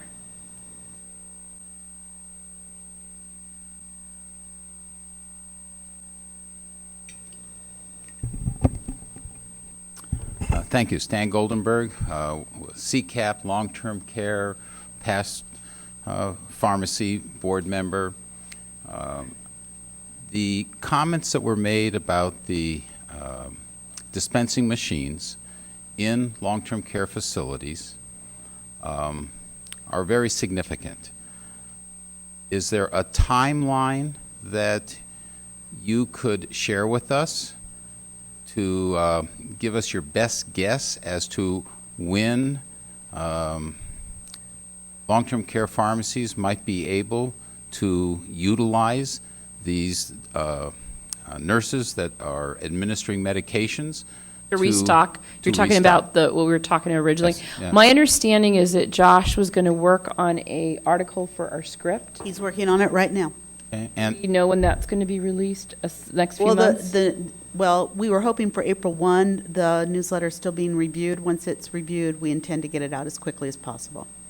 That should answer your question. Because we missed the quarterly deadline, which would have been April 1. So shortly, I can tell you as recently as yesterday, there was communication from Josh on the article. so best guess would be before 60 days? Yeah, better be. Thank you very much. We know it's important, and it was a very important Thank you very much. Thank you. On the second part. Just to Go clarify, ahead. because my understanding is that the discussion at the enforcement was that the reg already says that, or statute, It was an whatever it is. interpretation of the regulation. Yeah. So Josh agreed to put something, write an article for the script so that we can communicate that. It's important that not only from the board side, but from CDPH and from those people that survey the nursing homes, everybody's on board. So once it's in print, then it becomes a lot easier to do that. On the second topic, where you were talking about these dispensing machines in physicians' offices and in a variety of different settings, in gas stations and et cetera, just as an FYI, I've been contacted probably no less than a half dozen times of people who were thinking of investing in companies that are now saying that automatic dispensing machines for prescription products are just right around the corner, and you're going to be able to get them everywhere, doctors' offices, in gas stations, and hubba. Join us. So this topic is just not isolated here. It's fairly broad, and it's being looked at. And I'm very happy that you guys are taking a very serious consideration on this. Thank you very much. Thanks, Dan. Okay, any other public comment? No, we'll move forward. Item E, discussion and consideration of proposed regulation to add Title 16, California Code of Regulations, Section 1715.65, related to inventory reconciliation of controlled substances. So this is a regulation that we've gone back and forth on for over a year now. And a current copy, the committee reviewed the current version of the regulation and made some recommendations for changes. And there are 3 changes that are outlined. The first one is moving the requirement of including identification of possible causes of overages from Section E, where it's a standalone requirement, and bringing it under the inventory reconciliation report so that it's part of the inventory reconciliation reporting activities for Schedule 2 controlled substance. So it's basically just moving it from one section to another. The second one is amending Section D to replace the term possible causes with known causes. Because at the time that a loss report is submitted to the board, possible causes, they really may not even know at that point. It may delay some of the reporting. And just have known causes in there. And then also, the section replaces the term security improvements with action, because the action may not always be a security improvement. The third item that was recommended by the committee is amending several sections to clarify that the inventory reconciliation report applies to Schedule 2 controlled substances as designated by federal law, because there are some differences between the state and federal schedules of some substances. So that was just a clarification that it is federal DEA Schedule 2. Non-substantive changes were also identified and made as well. And after some discussion, the committee voted to move forward with the proposed changes, which are in the attachment 3 of the committee report. Board comments. Is that a typo error there on the non-substantial changes? No, it's just the fact that it was illustrating that non-substantive is taking away some of the capitalizations to lowercase. It just says replacing inventory reconciliation report with inventory reconciliation report. One's capitalized and one's not. On the R, just the R. Any board comments on My the? other, and it says that the committee wants to continue to discuss the drug loss reporting as a requirement at a future meeting. Oh, that was the issue about significant drug loss reporting.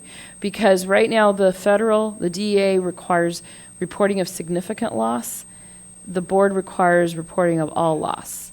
So there was a discussion that I don't think we came to any conclusion about what that.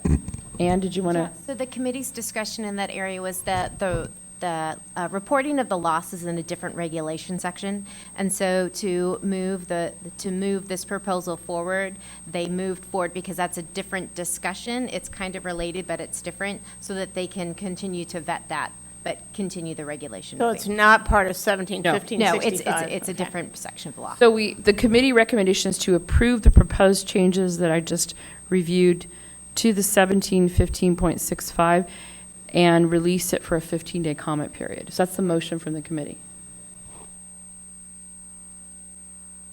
Well, I don't think we need a committee, second. so you don't need it. Any discussion items from the board members? If not, I'll open up. Laura wants to say something.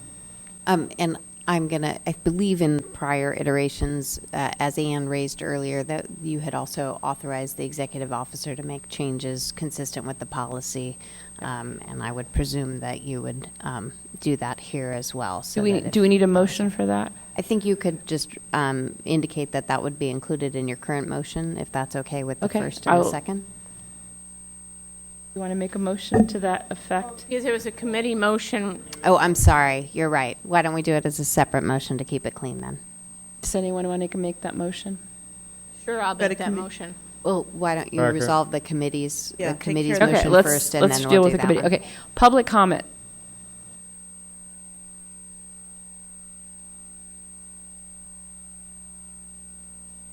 Good morning. Good afternoon, I should say. Paige Talley with CCAP. During the Enforcement Committee meeting where this item was discussed, we were told by Laura that you would need a statute for identifying significant losses. So I just wanted to, and I know you discussed it somewhat here, but will that be legislation for next year? I don't think that decision's we're not even there yet.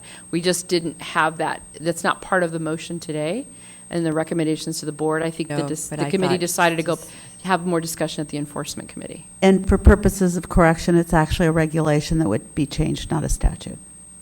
It's in 1716, I believe, is where the change would need to be, where we require reporting of any significant loss. Okay, so we don't know. Or then. non-significant, the significance in the federal provisions. Okay, thank you. Any other public comment? All in favor? Okay. And then I'll make the other motion. Yes. And you were For seconding non-substantive it? changes. Okay. Second by Greg. Actually, it's a little bit more than non-substantive, so just in case you, the executive officer, for example, identifies a use for consistency, it could be a substantive change, but it would be consistent with the policies directed. So non-substantive is capitalization or perhaps a comma. Substantive could be that you made an amendment to a date change in one place but forgot to do it in the second place, and that the executive officer would have the authority to make those changes consistent with the board's direction. You okay with that? I'm good. Greg, you okay? Well, I don't know. Can we trust her? Yes, I'm okay with it. I'm okay. All right, second, any public comment on that second motion? All in favor? All right, moving on to item F, report on the March. I would like to make a comment since we're on the subject of controlled substance. Can we maybe put on agenda for the future that I know sometimes when we find out certain diversion and we just discipline the licensee only and we do not report to the authority. So I would like to discuss the possibility that in the future, maybe in those cases, we have to make it mandatory for the pharmacy to report to the authority so they could prosecute the offender. When they detect diversion or self-use in a pharmacy. Mike. Are you asking for an item for a future agenda? Yeah, that's. Okay, we got that? Okay. Item F, report on the March 11, 2017 training provided by the board and the DEA on cures and prescription drug abuse and possible future training. March 11th, the board, DEA, and UCSD provided a day-long conference on prescription drug abuse, corresponding responsibility in preventing drug losses from a pharmacy. There was 200 attendees who earned 6 hours of CE for this training, and another 132 who earned 1 additional hour of CE to secure the naloxone training under California protocol. Evaluation of the training was positive. Thanks, Jenny, for arranging that. I think that was very well attended and very well received. We're looking at doing a couple more. We'll try to do them, probably, initially we were saying Northern California. I think we're going to try Southern California too. So, Copy of the agenda is in attachment 4. Any board member comments? Just as long as you were at UC San Diego. Yeah, you should have gone and seen the machine. Was there any concern about, loss of controlled drugs out of a machine? You should have taken a field trip, Jenny. You were right there. you know Yeah. what? We probably should have. Yes, so all this attendee will save all this money to pay for the increased license fee, right?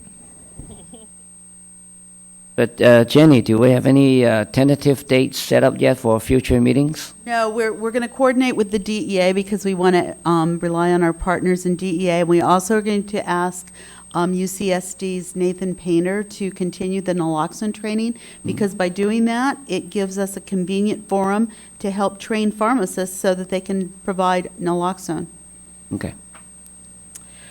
A copy of the agendas and provided attachment 4. Well, and also, I mean, I know at some point, aren't we rolling out that, I guess, do we have to still get that CE bill to be passed? No, the regulation's in effect. That is one for public ed. That's going to go to the public ed committee. Because maybe we could also attach that. That would be one of the elements, yeah.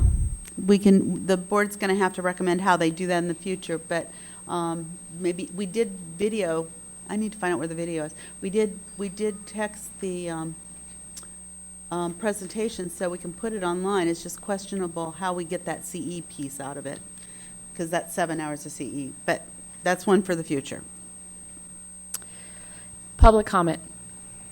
Item G, summary of the report submitted to the Assembly Budget Committee regarding the board's prescription drug abuse team. During the legislature's 2016-17 state budget negotiations, the board was asked to provide a report on the initial results of the formation of a team of investigators to proactively identify and initiate investigations involving controlled drugs. Now, I'm assuming that the proactive means that it wasn't due to a report of a loss. It was proactively trying to identify losses. Is that correct? Yes. The committee discussed the 5 questions that were covered in the report that are listed on your attachment, and a copy of the report is provided in attachment 5. One of the things we noted actually was that reviewing the coroner's reports didn't lead us to much. Is that right, Ann? Did you anything else you want to say about the report? Yeah, so I think that it's a little early to draw total conclusions with the coroners themselves, but we'll continue to do post-analysis to see where we have identified certain indicators that seem to be pretty indicative of problems. So we'll continue to monitor that. We do have a number of coroners cases still open, so because they're still in the process, we're not sure, but we will continue to monitor the outcomes and then refocus our investigations in areas that seem to lend themselves better to either educational opportunities or removal or restriction of license. Better return on investment then. Any board member comments? Public comment? Going on to compounding matters. Part 2. Report on statistics regarding outcomes of Board of Compounding inspections. The committee heard a presentation from Supervising Inspector Christina Costa on the findings from the sterile compounding inspections. Attachment 6 has a copy of that, and the majority of which were conducted as a renewal of a license versus issuance of a new license. So out of the 602 inspections conducted as part of the renewal, the board identified corrections in 311 and identified violations at 34 locations. The committee was advised that the board has received 11 recall notices since July 1st, 2016, and issued 1 cease and desist order. Attachment 6 includes a copy of the presentation provided. Any board member comments? I guess, what do you mean by a recall notice? The recall, I think there's an issue where a pharmacy's compounding a sterile product and had to issue a recall due to a sterility issue. Right, or there's something flawed in what they're doing, that they have, for example, a product with an expiration date well outside the expiration date of ingredients. That would also trigger a recall potentially. We asked the pharmacy to initiate the recall. And that include 503Bs? No, we have that, I think we have the ability to do that. Let me check. I think we have the ability there. In terms of the 11 recall notices, that's just 503As? Yeah. Okay. at the And current we're time. all 11 Because from... we haven't licensed any 503Bs yet. But they would be under 503A right now. That's why I asked is, Well, if it was a if they had a 503B. pharmacy permit, we could order the recall. I know we can do it there. And so we're all 11 from the one pharmacy that was issued the cease and desist? The one pharmacy that was issued the cease and desist, I don't remember, do you remember, Ann, if they did a recall? I don't think they did. I think that was No. part of the problem. We can't talk about that, however, because this is something that's moving towards discipline for you guys. There was, I mean, in looking at some of the slides, if you look at it, I mean, one of the things that I saw was there's some very dirty sterile compounding pictures that Oh, they were pretty Christine alarming, showed. yeah. That was, the front grate, if you look at that, the rust that was there, and then some of the pictures are actually very scary. Go ahead, Alan. Well, the fact that the pharmacy didn't realize that that front grate could be removed. Yes. Was kind of unnerving. Well, Yes. I kind of like the spider or the chameleon or whatever that... The unlicensed staff? Yeah. The gecko on the the floor. Is that what that is? A gecko? Actually, it was Florida. Oh, I thought these are from our pharmacies. Well, it's licensed to do business in California. It is one of our pharmacies. Oh, my It's gosh, just not yeah. located in the state. And proper garbing and some of that as well. Yeah, I love... Like, did this person not know she was getting a picture taken? Oh, from the back? Any I don't know which public, one you're talking about. any public comments on item A? All right, moving to item B, discussion and consideration of waiver requests for compounding construction compliance delays. And this is pursuant to California Code of Regulations, Section 1735 and 1751. As we've talked about at previous board meetings, the board established a waiver process to permit construction needed to secure a pharmacy's compliant with requirements for compounding for hazardous drugs. The application of the waiver had to be done in writing, identify the provisions, the physical construction or alteration, and the timeline. So at the October 2016 board meeting, the board delegated authority to the executive officer to process waiver requests with parameters from the board. Those parameters were certain parameters by the board. Then the board further delegated authority for a committee, which was myself and Alan Chad, to hear the waiver request. So as of March 30, 2017, the board received 601 waiver requests, 509 of which had been reviewed. Now, what's interesting to me is if you look at the hospitals with LSCs, there's only 42%. Now, that seems, we must not have been getting all of them, because I can't imagine that a hospital would have not have an LSC. Only 42% of them submitted a waiver. There are a number of rural hospitals up north, I can tell you, that do not have sterile compounding, that they bring the product in, or they probably administer immediately at the patient's bedside. But this is a hospital that has an LSC. So what we're saying is 60% of them are compliant. That's what the data would indicate. They haven't asked for a waiver. Yeah, that must mean they're compliant. So the 40% of them. There are other provisions, that maybe they're working on, like the timeline and everything. Right. No, I'm for physical construction. If they haven't asked for a waiver, the assumption is that they don't need physical compliant, construction. yeah. Okay. And then pharmacy for LSC, that's kind of hard to tell. It's 48%. And those are more your retail pharmacy locations. So I too then find that surprising, only 42% are Yeah. asking. Me too. Unless I they mean, that's a just small haven't done. percentage. But what will happen though, Stan, is as the inspectors do their annual inspections, because remember, we're actually going out for the LSC every year, they're going to find these. Because they have to either have a waiver or they have to have the construction, everything in place. Now, what's an NRP? Non-resident. Resident pharmacy. So the outcomes, if you look at the outcomes in terms of the approved, there's been 57% of the waivers that have been approved, denied 9%, withdrawn 9%, and in process 25%. Part of the withdrawn ones, at least in my participation in the committee discussion, is that they just didn't understand our regulations, or they were asking for something they really didn't need to ask for because they may not have just understood what they were completing. So I think with some education from the supervising inspector, they withdrew their request. So the part of Office, OSHPD was also involved in the review, as well as CDPH. I have actually no longer on the committee in terms of the appeal process, so now it's Alan and Victor that are actually taking part in reviewing. I think you guys have had one meeting already, right, to review these? Scheduled? Okay. We are, for the waiver meetings, we are actually doing a public meeting where we have to schedule a public meeting. We were ready to do one, and then we canceled it because we weren't quite ready yet. We're refining the procedures a little bit, and we're overhauling a little bit how we do things. We've also been asked by the California Society of Health System Pharmacists to provide them with a description of the kinds of costs that could be involved in becoming compliant with hazardous drugs compounding under USP 800, because in some hospitals, apparently, they're having problems getting the financial funding in order to do these modifications. So they said coming from us as a correspondence to all California hospitals will help them. How would we know what it would cost to become compliant? There's a list that's available through USP 800 or something. Somebody sent me a list of where there was 100,000, 200,000, 300,000. Yeah, 6-digit numbers. So the other thing is, I think Laura's working on when the denial, because one of the concerns we've had is if a denial is issued, that there is appropriate information that's being relayed to the denied party, that there is an appeal process.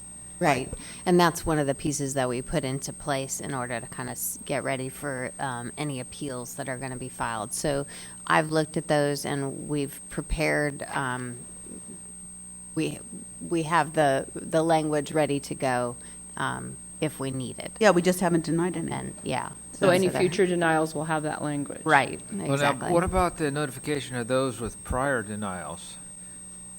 So the previous language that was included in those was, and it was perhaps oral, was the direction to reapply.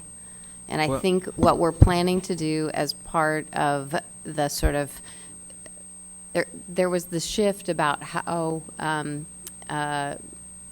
the approvals were operating. And previously, the model was kind of, we were using subject matter experts, including board members to review, and it was kind of a group decision. And then with the shift to this more formalized model of the EO making the decision and having the board members act solely in their capacities as hearing the appeals, that modification is we're going to create a process by which we give them notice to reapply. We're going to reevaluate with the current information, and then if that is denied, that there'll be an appeal.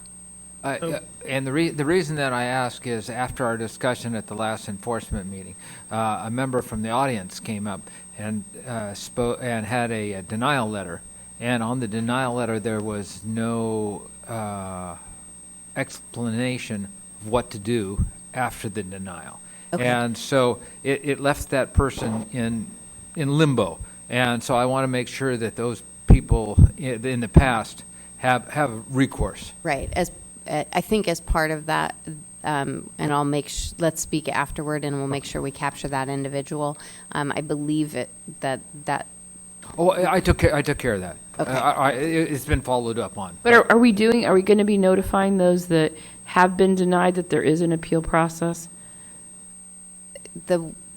I think the cleanest way, because the problem is that the prior